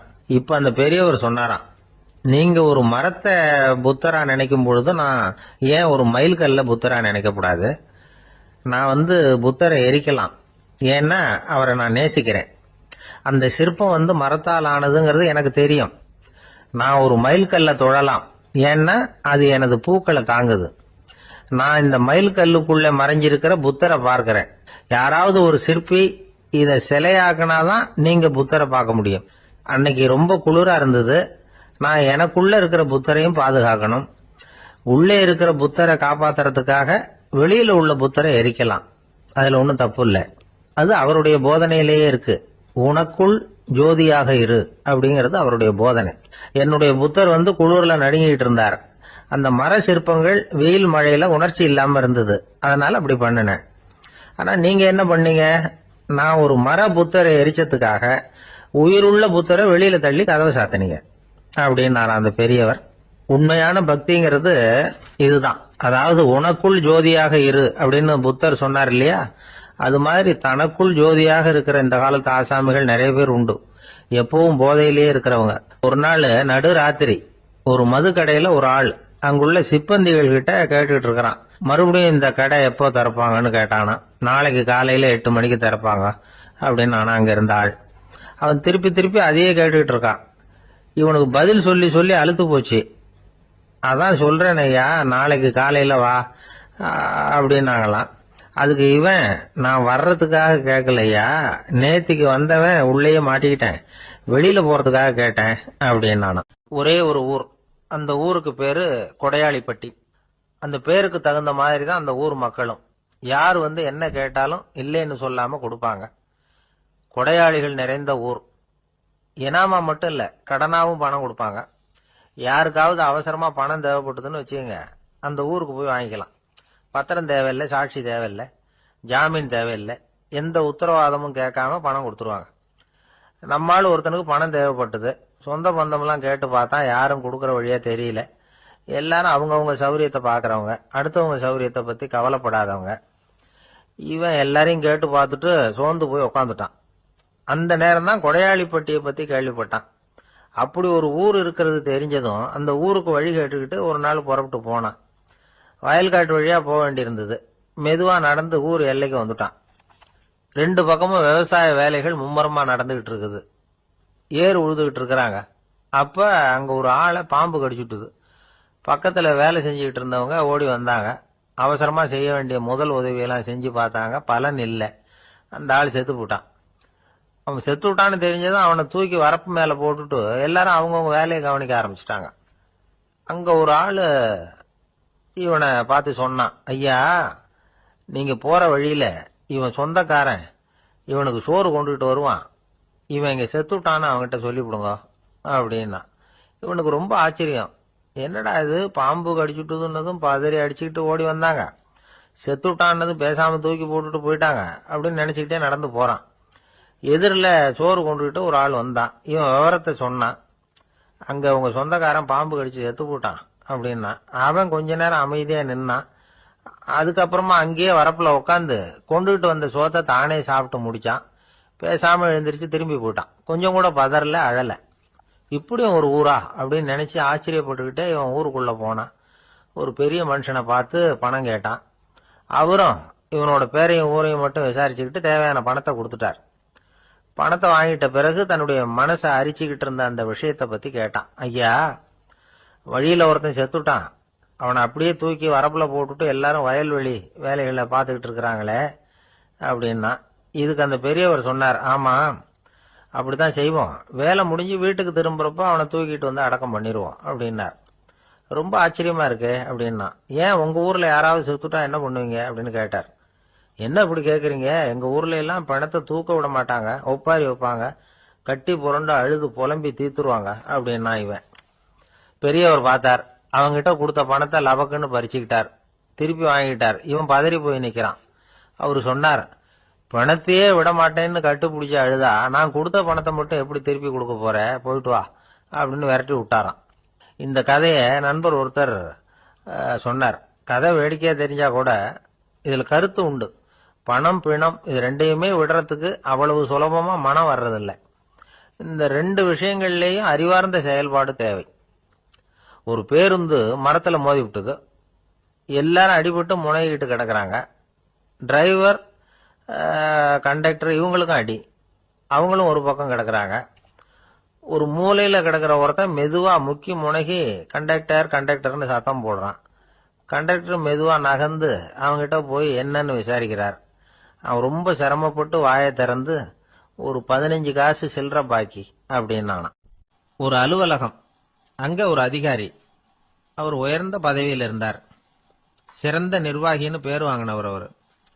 அவர் தனக்கு கீழே வேலை செய்யறவங்க கிட்ட எல்லாம் சொல்லுவாராம், இந்த நிறுவனத்துல நீங்க எத்தனை தடவை வேணும்னாலும் தவறுகள் செய்யலாம், ஆனா ஒரே விஷயம் என்னன்னா, ஒரே தவறை மறுபடியும் செய்யக்கூடாது, அது முக்கியம் அப்படின்பாராம். இத மேம்போக்கா பார்த்தா அவர் ஏதோ தன்னுடைய ஊழியர்களை தவறு செய்ய தூண்டுறது மாதிரி தெரியும். ஆனா உண்மை அப்படி இல்லை. இன்னைக்கு என்ன நடக்குது தெரியுமா? அநேகமா எல்லா மனிதர்களுமே ஒரே தவறை தான் மறுபடியும் செய்யறாங்க. விளையாட்டு வீரர்கள் ஒரே மாதிரியான தவறுகளை திரும்ப திரும்ப செய்யறது உண்டு. கணக்கு எழுதுறவங்களை பாருங்க, ஒரே தப்ப மறுபடியும் செய்வாங்க. அலுவலகம் வருகிறவர்களை கவனிங்க, ஒரு நாள் தாமதமா வந்தா பரவாயில்ல, தினமும் தாமதமா வருவாங்க. இது மாதிரி செய்த தவறையே திரும்ப திரும்ப செய்யறதுக்கு என்ன காரணம் அப்படின்னா, சோம்பல், ஞாபக மறதி, கவனக்குறைவு, தன்னுடைய திறமை பேர்ல அளவுக்கு மீறிய நம்பிக்கை, இப்படி இதுல ஏதாவது ஒரு காரணமா இருக்கலாம் அப்படிங்கிறாங்க இது பற்றி ஆய்வு செய்கிற வல்லுநர்கள். ஒரு தடவை செஞ்ச தவிர மறுபடியும் செய்யறது இல்லைன்னு முடிவு செஞ்சுக்கிட்டு அதை செயல்படுத்த கத்துக்கணும். அது போதும், வாழ்க்கை வெற்றிகரமா அமையும் அப்படிங்கிறாங்க அந்த அனுபவசாலிகள். அதனால வெற்றிகரமா வாழ்க்கையில நடைபோட விரும்பும் இளைஞர்கள் தவிர்க்க வேண்டியது என்னன்னா, முதல்ல சோம்பலை தவிருங்கள், சுறுசுறுப்பாக இயங்குங்கள் அப்படிங்கறது அவங்க அறிவுரை. 2வது ஞாபக மறதி, எந்த செயல்லையும் ஈடுபாடு வேணும், அக்கறை வேணும். 3வது கவனக்குறைவு, எதையும் அலட்சியப்படுத்தக்கூடாது. 4வது என்னால முடியாதது எதுவுமே கிடையாது அப்படிங்கிற அளவுக்கு மீறிய நம்பிக்கை. அது ஆபத்துல கொண்டு போய் விட்டுரும். அதனால முதல் தவறு உங்களுக்கு ஒரு பாடமா அமையணும். ஒரு மனிதர், அவர் தன்னுடைய 2 காதலையும் கட்டு போட்டுக்கிட்டு வந்தார். அவருடைய நண்பர் அதை கவனிச்சுட்டார். என்ன சார் ஆச்சு, 2 காதலையும் கட்டு போட்டிருக்கீங்களே அப்படின்னு விசாரிச்சார். ஒண்ணுமில்ல சார், வீட்டுல ரொம்ப ஆர்வமா டிவியில கிரிக்கெட் மேட்ச் பார்த்துக்கிட்டு இருந்தேன். அப்போ என்னுடைய மனைவி துணிகளுக்கு அயர்ன் பண்ணிட்டு இருந்தாங்க. அயர்ன் பாக்ஸை அப்படியே வச்சுட்டு அடுப்பங்கரைக்கு போயிட்டாங்க. அந்த சமயம் பார்த்து டெலிஃபோன் பண்ணி அடிச்சுது. அவசரமா ஓடி போய் அதை எடுத்து காதில் வச்சேன். அப்பதான் தெரியும் அது அயர்ன் பாக்ஸுங்கிற விஷயம். சூடா இருந்ததா, சுட்டு விட்டுது அப்படின்னார். ஒரு காது சரி சார், 2 காதும் ஏன் அப்படி ஆச்சு அப்படின்னு கேட்டார். அதே ஆளு மறுபடியும் போன் பண்ணா சார் அப்படின்னாரு இவர். எவ்வளவு தூரம் யோசிச்சிருப்பார் பாருங்க.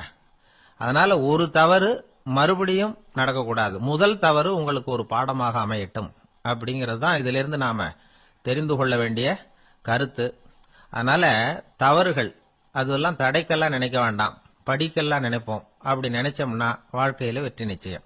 ஒரு காட்டுல ஒரு முனிவர் இருந்தார். ஒரு நாள் அவரை தேடிட்டு 4 பேர் வந்தாங்க.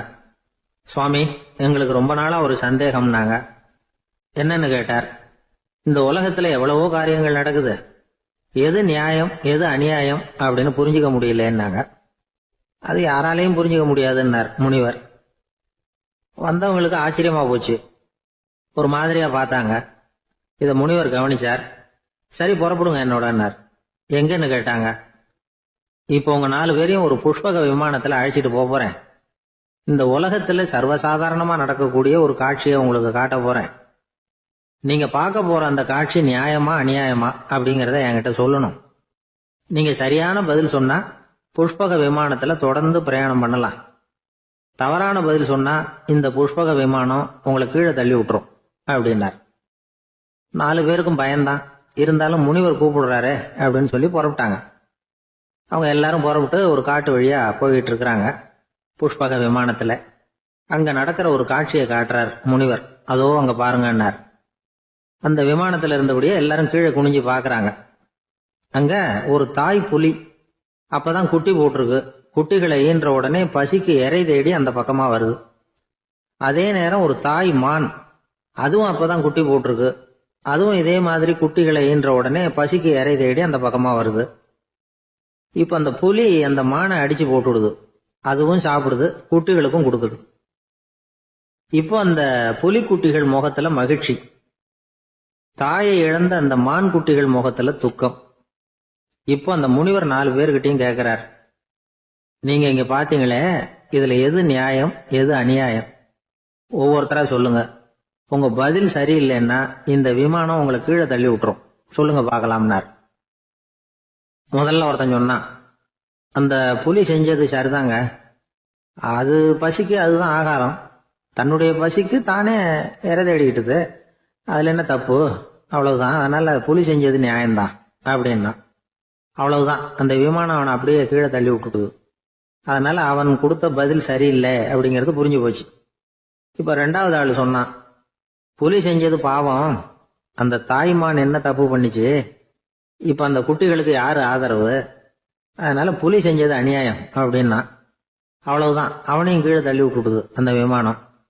இந்த பதிலும் சரியில்லை அப்படின்னு ஆயிட்டுது. இப்ப 3வது ஆள் வந்தான். முதல்ல 2 பேர் கீழே விழுந்ததை பார்த்துக்கிட்டு இருந்தான். அதனால அவன் சொன்னான், ரெண்டுமே நியாயம்தாங்க. புலி இறை தேடினதும் இயற்கை, அதுக்கு மான் இறையானதும் இயற்கை. அதனால இதுல ஒன்றும் தப்பு இல்லைன்னா. அவ்வளவுதான், அவனையும் அந்த விமானம் கீழே பிடிச்சி தள்ளி விட்டுது. இப்ப 4வது ஆள் வந்தான். முனிவர் கேட்டார், நீயாவது சொல்லுப்பா, இந்த செயல்ல எது நியாயம்னார். அவன் தெளிவா பதில் சொன்னான்.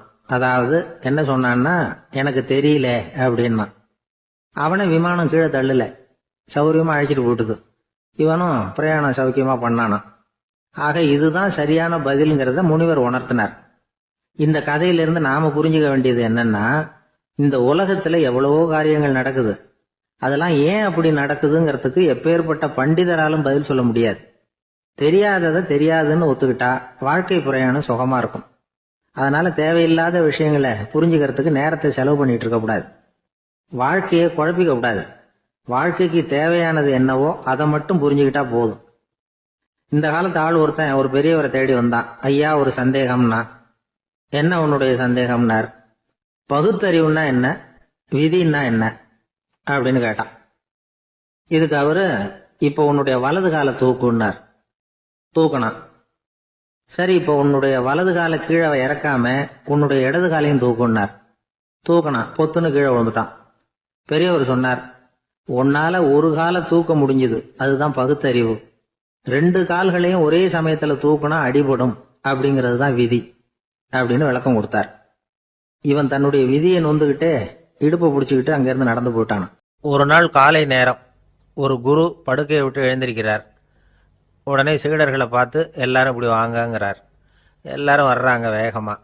என்னங்க வேணும் உங்களுக்கு அப்படிங்கிற மாதிரி எல்லாரும் குருவை பார்த்தாங்க பயபக்தியோட.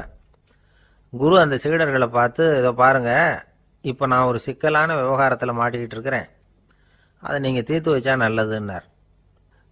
சீடர்களுக்கு ஒன்றும் புரியல. என்ன இது இவர் இப்படி சொல்கிறாரு, நமக்குள்ள எல்லா விவகாரங்களையும் தீர்த்து வைக்கிறவர் நம்ம குருநாதர், அவருடைய விவகாரத்தை நாம் தீர்த்து வைக்கிறதா, ஆச்சரியமாக இருக்குதே, குருநாதருக்கே சிக்கலா அப்படின்னு யோசனை பண்ண ஆரம்பித்தாங்க. இருந்தாலும் ரொம்ப பணிவாக கேட்டாங்க, சுவாமி உங்களுக்கே சிக்கலா, இந்த உலகத்து சிக்கல்களுக்கும் சிரமங்களுக்கும் அப்பாற்பட்டவர் அல்லவா தாங்கள், அப்படிப்பட்ட உங்களுக்கு சிக்கல்னா அது எப்படி அப்படின்னாங்க. எனக்கு ஏற்பட்டிருக்கிற சிக்கல் அவ்வளவு பெருசு, ரொம்ப பெரிய விவகாரம் அது அப்படின்னார் குரு. கொஞ்சம் விவரமாக சொல்லுங்க அப்படின்னாங்க இவங்க. இப்போ அந்த குரு விவரத்தை சொன்னார். அதாவது நேற்று ராத்திரி நான் ஒரு கனவு கண்டேன். அந்த கனவுல நான் ஒரு பட்டாம்பூச்சியாக மாறிட்டேன். அப்படி மாறி ஒவ்வொரு மலராக பறந்து போய் உட்காந்து தேன் சாப்பிட்டேன் அப்படின்னார். சீடர்கள் இதை கேட்டதும் ரொம்ப திகைச்சு போயிட்டாங்க. என்ன இது, இது ஒரு பெரிய பிரச்சனையா, ஒரு சாதாரண கனவு கண்டதுக்காகவா இந்த காலை வேளையில் நம்மளையெல்லாம் குருநாதர் இவ்வளவு அவசரமாக கூப்பிட்டுருக்கார் அப்படின்னு நினச்சாங்க.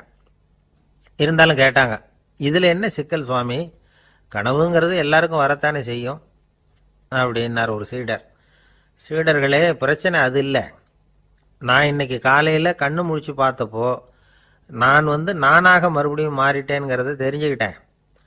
இதில் சிக்கல் என்னன்னா, இப்போ அந்த பட்டாம்பூச்சி தான் நானாக ஆயிட்டதாக கனவு கண்டுகிட்டு இருக்கா அப்படிங்கிறது தான். ஒரு மனுஷன் பட்டாம்பூச்சி ஆகிறதாக கனவு காண முடியுங்கிறப்போ அந்த பட்டாம்பூச்சியும் மனுஷனாக ஆகிறதாக கனவு காண முடியும் இல்லையா? இப்போ எனக்கு யதார்த்த நிலை தெரியணும், எது நிஜம்னு தெரியணும். நேற்று ராத்திரி நான் கண்டது கனவா, அல்லது இது பட்டாம்பூச்சி கண்டுகிட்டு இருக்கிற கனவா?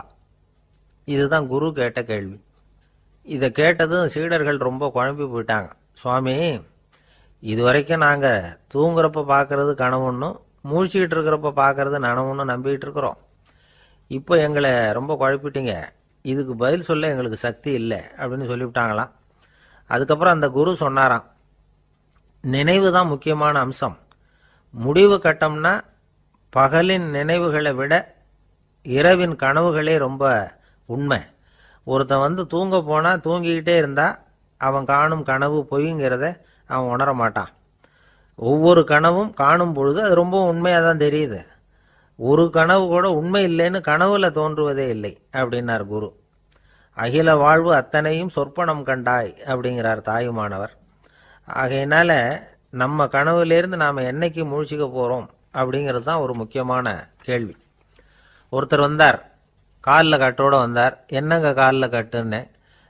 சார், நேற்று ராத்திரி தூக்கத்தில் எங்கள் வீட்டு கூரையில் ஏணியை சாத்தி வச்சு இறங்கினப்போ வழுக்கி விழுந்து காலை உடச்சிக்கிட்டேன்னார். உங்கள் வீட்டில் தான் ஏணியே கிடையாது சார் அப்படின்னு. உண்மைதான் சார், நான் கீழே விழுந்து முழிச்சுக்கிட்டதுக்கு அப்புறம் தானே ஏணி இல்லைங்கிறது எனக்கு ஞாபகம் வந்தது அப்படின்னார். ஒரு தடவை கலைவாணர் NS கிருஷ்ணன் பேராசிரியர் கல்கியை சந்தித்து பேசிக்கிட்டு இருந்தாராம். கலைவாணர் கல்கியை பார்த்து, எனக்கு கதை எழுத ஆசையாக இருக்குது, எப்படி எழுதுறதுன்னு கேட்டாராம். கதை எழுதுறதுக்கு 4 மை வேணும்னாராம் கல்கி. அப்படியா, அப்படின்னா என்னென்ன கலர் மை அப்படின்னு கேட்டிருக்காரு கலைவாணர் சிரிச்சுக்கிட்டே. நான் சொன்னது கலர் மை இல்லை, அது வேற மை. அதாவது கதை எழுதுறதுக்கு தேவைப்படுகிற 4 மை எதுன்னா, 1 திறமை, 2 பேணாமை, 3வது தனிமை, 4வது பொறுமை அப்படின்னாராம். உடனே கலைவாணர், உங்கள் யோசனை அருமை அப்படின்னாராம். அதுதான் கலைவாணர். பொதுவாக எழுத்தாளர்கள் எழுதுகிற மாதிரி நடந்துக்கிறது இல்லை. ஆனால் கலைவாணர் என்ன சொல்லுவாரோ அதே மாதிரி நடந்துக்குவார். எல்லாருக்கும் எல்லாம் கிடைக்கணுங்கிற கருத்தை சினிமா படங்களில் வலியுறுத்துவார். அதே மாதிரி நடைமுறை வாழ்க்கையிலேயும் எல்லாருக்கும் எல்லாமும் கொடுப்பார். பணம், பதவி, புகழ் இப்படி எதுவுமே இல்லாத ஒரு சாதாரண மனுஷனாக இருந்தால் கூட இவர் மனுஷனுக்கு கொடுக்குற மரியாதையில கொஞ்சமும் குறைச்சல் இருக்காது. இந்த குணம் சாதாரணமா எல்லாருக்கும் இருக்கிறது இல்லை. அவரு சினிமா தியேட்டருக்கு போய் சினிமா பார்க்கறது வழக்கம். அவர் வந்திருக்கிறாருங்கிறது தெரிஞ்சா போதும், வெளியில பிச்சைக்காரங்க வந்து கூடிடுவாங்க. இது அவருக்கு தெரியும். வெளியில நம்மளை நம்பி ஒரு கூட்டம் காத்துக்கிட்டு இருக்குமேன்னு நினைப்பார். உடனே ஒரு 100 ரூபா நோட்டை கொடுத்து சில்லறையா மாத்திட்டு வர சொல்லுவார். படம் முடிஞ்சு வெளியில வர்றப்போ சில்லறையோட வருவார். எல்லாருக்கிட்டையும் கொடுத்துருவார். ஏன்னா எல்லாரும் தேடிட்டு வருவாங்க அவரை.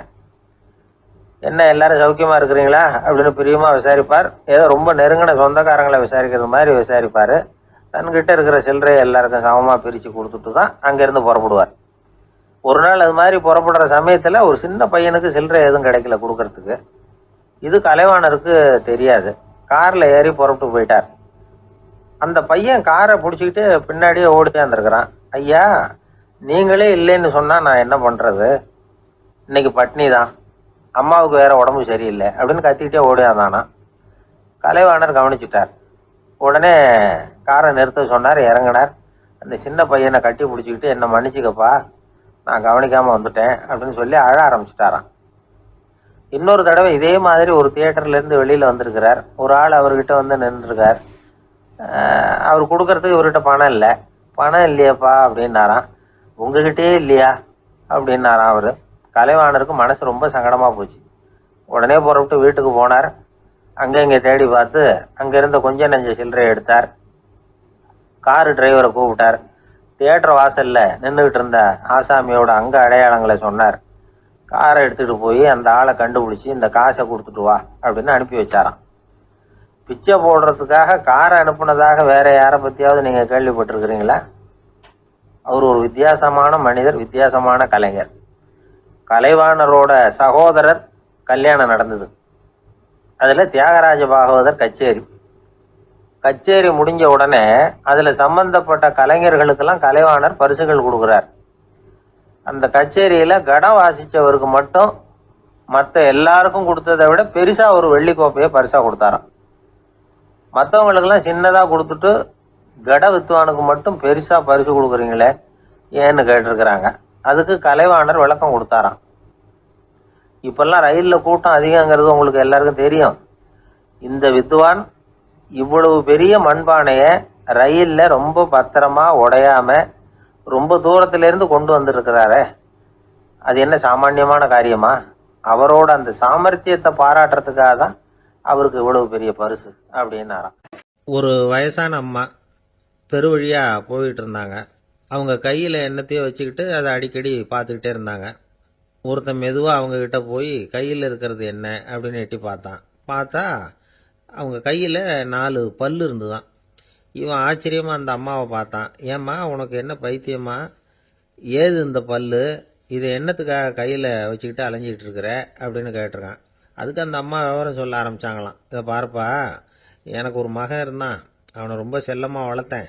அவனை தரையிலேயே நடக்க விடுறதில்ல, எப்பவும் தூக்கி வச்சுக்கிட்டு இருப்பேன். அவன் நல்லா பெரியவனாகி பள்ளிக்கூடம் போறப்ப கூட அவன் புஸ்தக மூட்டையை நான் தான் சுமந்துக்கிட்டு போவேன். பார்க்குறவங்க கூட கேலி பண்ணுவாங்க, ஏம்மா படிக்க போகிறது நீயா உன் பிள்ளையான்னு கேட்பாங்க. அவன் இன்னைக்கு எவ்வளவோ பெரிய மனுஷன் ஆயிட்டான். வெளிநாட்டில் பெரிய உத்தியோகத்தில் இருக்கான். சமீபத்தில் இங்கே வந்துட்டு போனான். ஒரு நாள் ஏதோ கோபத்தில் என்ன அரைஞ்சுட்டான். அப்போ இந்த 4 பல்லும் கீழே விழுந்துட்டுது. இன்னமும் கூட விழுந்திருக்கும், ஆனால் பல்லு தான் இல்லை. என் புள்ள அரைஞ்சதுனால விழுந்த பல்லு இல்லையா அது? அதனால இதை எப்பவும் என் கையிலேயே வச்சுக்கிட்டு ஆசையோடு பார்த்துக்கிட்டு இருக்கிறேன். அவன் தான் வெளிநாட்டுக்கு போட்டான். அவனை பார்க்க முடியாத ஏக்கத்தை நான் இந்த பல்லை பார்த்து போக்கிக்கிறேன் அப்படின்னு நாங்களாம் அந்த அம்மா. இந்த கதை எதுக்காகன்னா, தாய் அன்பு அப்படிங்கிறது எப்படிப்பட்டதுங்கிறத புரிஞ்சுக்கிறதுக்காக. கல்யாணம் ஆனதுக்கு அப்புறம் தாயை மறந்து விடுறவங்க எத்தனை பேர் இந்த உலகத்தில்? அவங்க காதில் வேணுங்கிறதுக்காக தான் இந்த தகவல். ஆனால் ஒரு விஷயம் மட்டும் நல்லா புரிஞ்சுக்கணும். தாயை மதிக்க தெரிஞ்சவங்க தான் இன்னைக்கு வாழ்க்கையில் எல்லா விதத்துலேயும் முன்னுக்கு வந்திருக்கிறாங்க. வேணும்னா விசாரித்து பார்த்துக்குங்க. இன்னொரு அம்மா இருந்தாங்க. அவங்க தினமும் ஒரு கோயிலுக்கு வருவாங்க. சாமியை பார்த்து, கடவுளே நான் இறந்து போனால் நரகத்துக்கு போகணும் அப்படின்னு வேண்டிக்குவாங்களாம். எல்லாரும் சொர்க்கத்துக்கு போகணும்னு தானே கடவுள்கிட்ட வேண்டிக்குவாங்க. இந்த அம்மா தினம் நான் நரகத்துக்கு போகணும் அப்படின்னு வேண்டிக்கிறாங்க. அங்கிருந்த அர்ச்சகருக்கு இது சந்தேகம். ஒரு நாள் அதை நேரடியாகவே அவங்க கிட்ட கேட்டுவிட்டார். அதுக்கு அந்த அம்மா பதில் சொன்னாங்களாம், ஐயா, எனக்கு கல்யாணம் ஆகி ரொம்ப நாள் வரைக்கும் குழந்தை பாக்கியம் இல்லாமல் இருந்தது. கோயில் குளம் எல்லாம் சுற்றி வந்தேன். ரொம்ப நாள் கழித்து ஒரு குழந்தை பிறந்தது, ஆண் குழந்தை. அவனை நான் ரொம்ப செல்லம் கொடுத்து வளர்த்தேன். அதோட விளைவு என்ன ஆச்சுன்னா, அவன் ரொம்ப மோசமாக ஆயிட்டான். கெட்ட பழக்க வழக்கம்லாம் கற்றுக்கிட்டான். அவன் இறந்து போனால் நிச்சயம் அவனுக்கு நரகம்தான் கிடைக்கும். அந்த அளவுக்கு கெட்டவன் அவன். அப்படிப்பட்ட காரியங்கள்லாம் பண்ணிகிட்டு இருக்கான், எனக்கு தெரியும். இவனுக்காக நரகத்தில் கூட யாரும் தயவு காட்ட மாட்டாங்க, தாட்சண்யம் காட்ட மாட்டாங்க. அதனால் இவனுக்கு முந்தி நான் இறந்து நரகத்துக்கு போயிட்டா அங்கே இவனை கவனிச்சிக்கலாமே, இவனுக்கு பணிவிடை செய்யலாமேன்னு பார்க்குறேன் அப்படின்னு நாங்களாம். அதனால தான் நான் நரகத்துக்கு போகணும்னு தினம் ஆண்டவனை வேண்டிகிட்டு இருக்கிறேன் அப்படின்னு கண்கலங்கி அந்த அம்மா சொன்னாங்களாம். அதுதான் தாய் உள்ளம்ங்கிறது. தாயின் பெருமையை சரியாக உணர்ந்துட்டா அவங்களுக்கு எப்பவும் எந்த கஷ்டமும் வராது. இது ஏதோ உபதேசத்துக்காக சொல்கிற வார்த்தை இல்லை, உண்மையான வார்த்தை. இந்த விவரத்தையெல்லாம் நண்பர் ஒருத்தர்கிட்ட சொல்லிகிட்டு இருந்தேன். அவர் கொஞ்ச நாள் கழித்து என்னை தேடி வந்தார். அவர் கையிலேயும் 4 பல்லு வச்சுருந்தார். என்னங்க ஆச்சு, ஏதுங்க இந்த பல்லு அப்படின்னு விசாரித்தோம். உங்கள் உபதேசத்தை கேட்டுட்டு இந்த உலகத்தில் எல்லாரையும் தாயாக நினைக்க ஆரம்பிச்சிட்டேன். ஒரு அம்மாவை கடத்தரில் பார்த்து தாயேன்னு கூப்பிட்டேன். அவங்க உடனே பலார்னு என்னை அரைஞ்சிட்டாங்க. பல்லு விழுந்துட்டுது. அதை தான் பொறுக்கி எடுத்துக்கிட்டு நேராக உங்களை தேடி வந்துக்கிட்டு இருக்கிறேன்னார். தாயேன்னு தானே கூப்பிட்டீங்க, அதுக்கு ஏன் அரைஞ்சாங்க அப்படின்னு கேட்டோம். நான் தாயேன்னு கூப்பிட்டது அவங்க காதில் நாயேன்னு விழுந்துட்டு தான், அதுதான் அப்படி ஆயிட்டுது அப்படின்னார். என்ன சார் உங்கள் பையன் என்ன செஞ்சுக்கிட்டு இருக்கிறான் இப்போ அப்படின்னு கேட்டார் ஒருத்தர். அடிக்கடி கண்ணாடி முன்னாடி நின்று அழகு பார்த்துக்கிட்டு இருக்கிறான் சார் அப்படின்னாரு அப்பா. இளம் பருவம் இப்படி தான் இருக்கும், அதையெல்லாம் சாதாரணமாக நினச்சிடாதீங்க அப்படின்னாரு அவர்.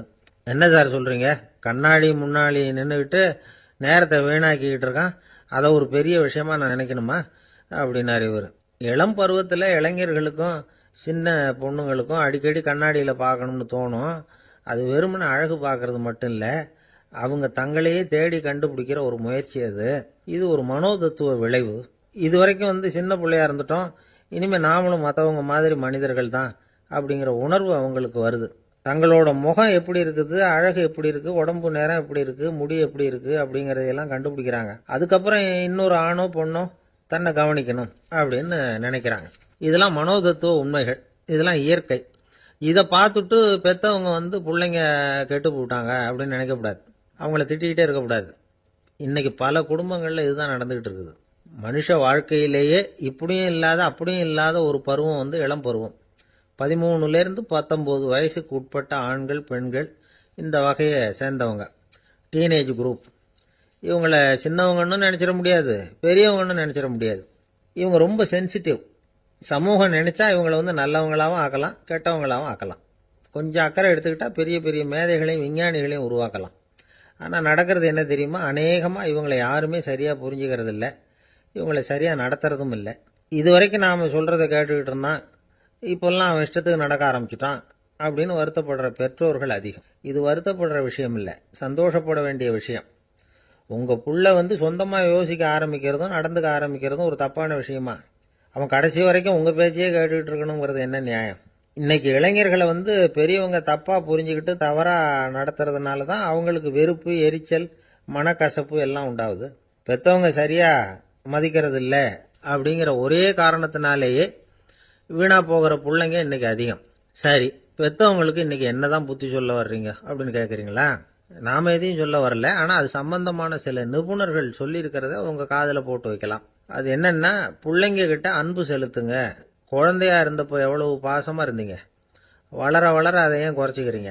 பெற்றவங்களின் அன்பான வார்த்தைகளுக்கு ஏங்குறவங்க தான் இன்றைய இளைஞர்கள். அவங்க எதை சொன்னாலும் அதை அக்கறையா காது கொடுத்து கேளுங்க, அலட்சியப்படுத்தாதீங்க. அவங்க விரும்புறது உங்ககிட்ட இருந்து ஒரு மதிப்பு, மரியாதை, அங்கீகாரம், இவ்வளவுதான். அவங்க அவங்களாவே முடிவுகள் எடுக்கட்டும், அதுக்கு நீங்க உதவியா இருங்க, அது போதும். மற்றவங்க முன்னாடி, முக்கியமா அவங்க நண்பர்கள் முன்னாடி அவங்கள பத்தி மட்டமா பேசாதீங்க. அவங்க கிட்ட பொய் சொல்லக்கூடாது. நீங்க சொன்னது பொய்ன்னு தெரிஞ்சு போச்சுன்னா உங்க பேர்ல அவங்களுக்கு இருக்கிற மதிப்பு போயிடும், நம்பிக்கை போயிடும். அவங்களுக்கு முன்னாடி நீங்க சண்டை போடக்கூடாது. உங்க பிள்ளைய எப்பவும் இன்னொரு பிள்ளையோட ஒப்பிட்டு பேசுற வேலையே வேணாம். கூட பிறந்த மற்றவங்களோட கூட ஒப்பிடக்கூடாது. இப்படி செஞ்சா அவன் உங்ககிட்டயும் பிரியமா இருக்க மாட்டான், அவங்ககிட்டயும் பிரியமா இருக்க மாட்டான். புள்ள எங்க போறான், என்ன பண்றான் அப்படின்னுலாம் துப்பறிஞ்சிக்கிட்டு இருக்கக்கூடாது. இளைஞர்கள் தனிமையை விரும்புறவங்க. அவங்கள பெட்டியில வச்சு மூடி பாதுகாக்கணும்னு நினைக்கக்கூடாது. அவங்கள எப்படி பாதுகாக்கிறது அப்படிங்கிறது அவங்களுக்கே தெரியும். உங்க புள்ள எப்படி நடந்துக்கணும்னு நீங்க எதிர்பார்க்குறீங்களோ அது மாதிரி நீங்க நடந்து காட்டுங்க, அது போதும். ஒரு வீட்டில் அப்பாவும் அம்மாவும் பேசிக்கிட்டு இருக்கிறாங்க. என்னங்க, நம்ம பொண்ணு பெரியவளாயிட்டா, அடிக்கடி கண்ணாடி முன்னாடி போய் நின்றுக்கிட்டு இருக்கிறா, சீக்கிரமா ஒரு பையனை பார்த்து கல்யாணத்தை முடிக்காம இப்படி மசன்னு கல்லு மாதிரி உட்காந்துருக்குறீங்களே அப்படின்னு சத்தம் போட்டாங்க. அந்த அம்மா, அவசரப்படாத, பார்க்கறதுக்கு கண்ணுக்கு அழகா லட்சணமா புத்திசாலியா ஒரு பையன் கிடைக்க வேணாமா, அதுதான் பார்த்துக்கிட்டு இருக்கிறேன் அப்படின்னார் அப்பா. இதுக்கு அந்த அம்மா சொல்றாங்க, எங்க அப்பா இப்படியெல்லாம் நினைச்சுக்கிட்டு இருந்திருந்தா எனக்கு கல்யாணமே ஆயிருக்காது தெரியுமா அப்படின்னாங்களாம். இந்த உலகத்துல எத்தனை வகையான மனிதர்கள் இருக்கிறாங்க, ஒவ்வொரு மனிதனுமே ஒவ்வொரு வகை அப்படிங்கிறாங்க விஞ்ஞானிகள். மனிதர்களை 3 வகையா பிரிக்கலாம் அப்படின்னு சொல்றாங்க மெய்ஞானிகள். இவங்களை பத்திலாம் ஏற்கனவே நாம பேசியிருக்கிறோம். இப்போ டாக்டர் எட்வர்டு பேட்ச் அப்படிங்கிற நிபுணர் என்ன சொல்றாரு தெரியுமா? மனிதர்களை 7 வகையா பிரிக்கலாம்ங்கிறார். மனிதர்களின் மனநிலை அடிப்படையில் அவங்களை 7 விதமா வகைப்படுத்துறார் அவர். சரி, அது என்ன 7 வகை? முதல் வகை என்னன்னா, பயந்த குணம் உள்ளவங்க. சார் ரொம்ப பயந்த சுபாவம், வீட்டில் கூட வாயே திறக்க மாட்டார், சாப்பிட போறப்ப மட்டும்தான் கொஞ்சம் வாயை திறப்பார், அப்புறம் மூடிக்குவார் அப்படின்னு சில பேரை பத்தி நாம பேசிக்கிறது உண்டு. இவங்கெல்லாம் இந்த வகை, அதாவது பயந்த குணம் உள்ளவர்கள் அப்படிங்கிற முதல் வகை. சரி, 2வது வகை என்னன்னா, சஞ்சலப்படுகிறவர்கள், எதுக்கு எடுத்தாலும் கலக்கம் குழப்பம், இப்படியே காலம் தள்ளிட்டு இருப்பாங்க. பல பேர் பார்த்துருப்பீங்க. அவங்கெல்லாம் இந்த வகை. 3வது வகை என்னன்னா, யதார்த்த உலகை மறந்து கற்பனை உலகத்திலேயே மிதக்கிறவங்க. இளைஞர்கள், கவிஞர்கள், இப்படி பல பேர் இருக்கிறாங்க. எப்போ பார்த்தாலும் கற்பனை உலகத்திலேயே மிதந்துக்கிட்டு இருப்பாங்க. கிட்டத்துல போய் என்னங்க ஒரு மாதிரியா இருக்கிறீங்க அப்படின்னு கேட்டு பாருங்க, அவங்களெல்லாம் ஏதோ ஒரு அற்ப புழுவை பார்க்கறது மாதிரி அவங்கள பார்ப்பாங்க. அதுவும் அந்த வானத்து நிலாவை பாருங்கள், அது என்னை வா வான்னு கூப்பிடுது, எனக்கு சீக்கிரத்தில் ஒரு நாள் சிறகுகள் முளைக்கும், சிறகடித்து வானத்தில் பறந்து போவேன், அந்த செல்ல நிலாவை கொஞ்சிவிட்டு வருவேன், இப்படிலாம் பேசிகிட்டு இருப்பாங்க. கொஞ்சிறது அப்புறம் இருக்கட்டும், இப்போ கஞ்சிக்கு வழியே பாருப்பா அப்படின்னா அதை காதில் வாங்க மாட்டாங்க. நாம் ஏதோ இந்த உலகத்தை அனுபவிக்க தெரியாதவர்கள் மாதிரி நம்மளை அவங்க கவனிப்பாங்க. இப்படி ஒரு ரகம். 4வது வகை மனிதர்கள் எப்படின்னா, இவங்க தனிமை உணர்வு மிக்கவர்கள். இவங்க மற்றவங்களோட இயல்பா நெருங்கி பழகிறதில்ல, தான் உண்டு தன்னுடைய வேலை உண்டுன்னு இருந்துட்டு போறவங்க. அடுத்த வீட்டில் இருக்கிறவர் யார் அப்படின்னு கேட்டா கூட அடுத்த வீடுன்னு ஒன்று இருக்கா அப்படிங்கிறது மாதிரி நம்ம முகத்தை பார்ப்பாங்க. அவங்க கிட்ட மேற்கொண்டு நாம என்னத்தை பேச முடியும்? இப்படி ஒரு வகை. 5வது வகை மனிதர்கள் எப்படின்னா, இவங்க மற்றவங்க செல்வாக்குக்கு உட்பட மறுப்பவர்கள். அடுத்தவங்களோட செல்வாக்குக்கு இவங்க ஆட்படுறதில்ல. நான் யார் தெரியுமான்னு கேட்டா அதை தெரிஞ்சுட்டு எனக்கு என்ன ஆக போகுதும்பாங்க. இவங்கெல்லாம் அந்த ரகம். 6வது வகை மனிதர்கள் எப்பவும் எதுலேயும் பற்றில்லாம இருக்கிறவங்க. இது ஒரு துறவு மனப்பான்மை. இயல்பாகவே சில பேர் இப்படி உண்டு, அவங்களுக்கு எதுலேயும் ஒரு ஈடுபாடு இருக்காது. அப்படிப்பட்டவங்கெல்லாம் 6வது வகை. 7வது வகை மனிதர்கள் மற்றவங்க கவலையை தன்னுடையதாக ஆக்கிக்கிட்டு கவலைப்படுறவங்க. இவங்கெல்லாம் மகாத்மாக்கள். தாம் வேறு அடுத்தவங்க வேறு அப்படிங்கிற எண்ணம் இவங்களுக்கு வர்றதில்லை. அதனால அடுத்தவங்களுக்கு ஒரு துன்பம் வந்ததுன்னா இவங்களால சும்மா இருக்க முடியறதில்லை. ஆக கூடி இப்படி 7 விதமான மனிதர்களை அடையாளம் காட்டுறார் அந்த நிபுணர். இதுல நாம எந்த வகையில வர்றோம் அப்படிங்கிறத நாம தான் அடையாளம் கண்டுபிடிக்கணும். எனக்கு தெரிஞ்ச ஒரு மனிதர் உண்டு. அவர் ஒரு வித்தியாசமான வகை. எதையும் நடைமுறை சாத்தியமா சிந்திக்கிறவர். எப்பவும் அடுத்தவங்களும் நல்லா இருக்கணும், நாமும் நல்லா இருக்கணும் அப்படின்னு ஆசைப்படுறவர்.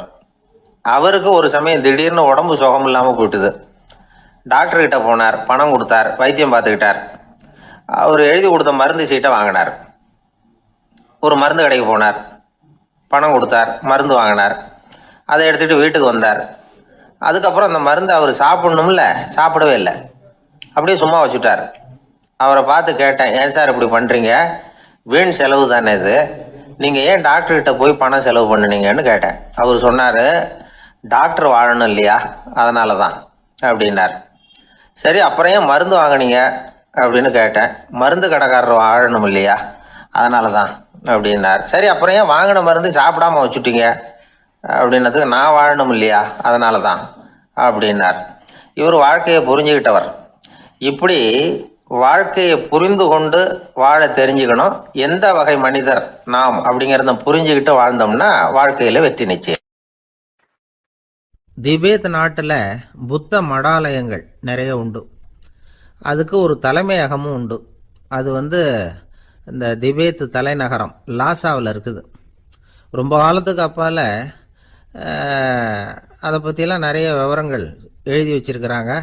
அது இப்போவும் நமக்கு கிடைக்குது. அதாவது ரொம்ப தூரத்துக்கு அந்தாண்ட மலைகளுக்கு நடுவில் ஒரு கிளை மடாலயம். அந்த மடத்தின் தலைவருக்கு வயசாயிட்டு தான். அதனால் தலைமை பொறுப்பை வேற ஒருத்தர்கிட்ட ஒப்படைக்கலாம் அப்படின்னு முடிவு பண்ணாராம். உடனே ஒரு லாமாவை கூப்பிட்டார்.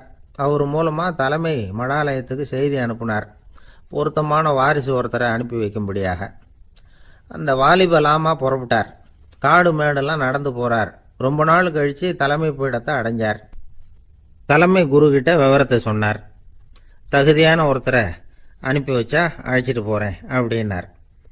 சரி, நாளைக்கு காலையில் நீங்கள் அவங்க எல்லாரையும் அழைச்சிட்டு போகலாம்னார் அவர். அவங்க எல்லாரையுமா? அங்கே தேவைப்படுறது ஒருத்தர் தானே அப்படின்னார் இவர். ஆமான்னார். அப்புறம் ஏன் எல்லாரையும் அழைச்சிட்டு போக சொல்கிறீங்கன்னார். அது இப்போ உனக்கு புரியாது. நான் ஒரு 100 பிக்குகளை அனுப்புகிறேன், அதாவது பிட்சுகளை. அவ்வளவு பேரையும் அங்கே வச்சு சமாளிக்க முடியாது அப்படின்னார் இவர். இருந்தாலும் இப்போ அந்த தலைமை குரு என்ன சொன்னார்னா, அதை பற்றி கவலைப்படாத, நான் 100 பேரை அனுப்புகிறேன். அதில் 99 பேர் வழியிலேயே காணாமல் போடுவாங்க, ஒருத்தன் மட்டும்தான் வருவான். அவனும் அங்கே சேர்ந்துட்டான்னா நீ ரொம்ப கொடுத்து வச்சவன் அப்படின்னார். இவருக்கு ஒன்றும் புரியல. இருந்தாலும் மறுநாள் அந்த வாலிப லாமா 100 பேரை அழைச்சிக்கிட்டு புறப்பட்டார். போகிற வழியிலேயே பல பேர் அங்கங்கே பிச்சுக்கிட்டு போயிட்டாங்க. அவர் சொன்னது மாதிரியே. வழியில் அவங்க ஊர்கள் இருந்தது தான் காரணம். அப்பா அம்மாவை பார்த்துட்டு வரேன் அப்படின்னு கொஞ்சம் பேர் போனாங்க. சொந்த பந்தத்தை பார்த்துட்டு வரேன் அப்படின்னு கொஞ்சம் பேர். ஒரு வாரம் ஆச்சு.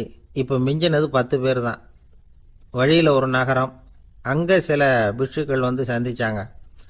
எங்கள் மடத்து தலைவர் இறந்துட்டார், உங்களில் யாராவது ஒருத்தர் எங்களுக்கு தலைவராக முடியுமா அப்படின்னு கேட்டாங்க. 10 பேரும் தயார். அதில் ஒருத்தரை அழைச்சிட்டு அவங்க போயிட்டாங்க. இன்னொரு ஊரில் சில பேர் வந்தாங்க, வழி மறிச்சாங்க. நில்லுங்க, எங்கள் மன்னர் மகளுக்கு திருமணம், அதை நடத்தி வைக்க 3 லாமாக்கள் தேவை அப்படின்னாங்க. இப்படி கொஞ்சம் கொஞ்சமாக எல்லாரும் காலி. கடைசியில் 2 பேரும் மிஞ்சினாங்க. அங்கே ஒரு இளம்பெண் எதிரில் வந்தா. எங்கள் அப்பா வேட்டைக்கு போயிருக்கிறாரு, இன்னும் திரும்பி வரல. வீட்டில் வேறு யாரும் இல்லை, தனியாக இருக்க பயமாக இருக்குது, யாராவது ஒருத்தர் எனக்கு துணையாக இருக்கணும் அப்படின்னு கேட்டுக்கிட்டா. எங்கள் 2 பேரில் நீயே ஒருத்தரை தேர்ந்தெடுத்துக்கோ, இல்லைன்னா எங்களுக்குள்ளே சண்டை வந்துடும் அப்படின்னாங்க. இப்போ மிஞ்சினவர் ஒருத்தர். அவருக்கும் ஒரு சோதனை வந்தது. ஒரு தர்க்கவாதி எதிரில் வந்தான். உன்னோட வாதம் பண்ணணும்னா. இவனோட வாதம் பண்ணுறேன், அது முடிய ரொம்ப காலம் ஆகலாம். தர்க்கத்தில் நான் ஜெயிச்சா அங்கே வரேன், இல்லைன்னா இவருடைய சீடனை ஆயிடுவேன் அப்படின்னார் அவர். கடைசியாக அழைக்க வந்த வாலிப லாமா மட்டும் வெறுங்கையோடு திரும்பி போனார். அங்கே இருந்த வயசான மடாதிபதி கேட்டார், எத்தனை பேர் அங்கேருந்து புறப்பட்டீங்கன்னார். என்னையும் சேர்த்து 101ன்னார் அவர். நல்லது, நீயாவது திரும்பி வந்திய, அதுதான் எனக்கு போதும். ஏன்னா நீ தான் எனக்கு உண்மையான வாரிசு. அந்த 100 பேரில் யாரும் வரமாட்டாங்க அப்படின்னார் அவர். ஏன்னா அவருக்கு தெரியும் இவர் ஒருத்தர் தான் திரும்பி வருவாருங்கிறது. திபேத்தில் ஒரு பழங்கால பழமொழி உண்டாம், 100 பேர் செல்லலாம், எப்பொழுதாவது ஒருவன் அபூர்வமாக அடைய வேண்டிய இடத்தை அடைவான். இதுதான் அந்த பழமொழி. ஒரு உன்னதமான இலக்கை அடையணும்னா அது அவ்வளவு சுலபமான காரியம் இல்லை.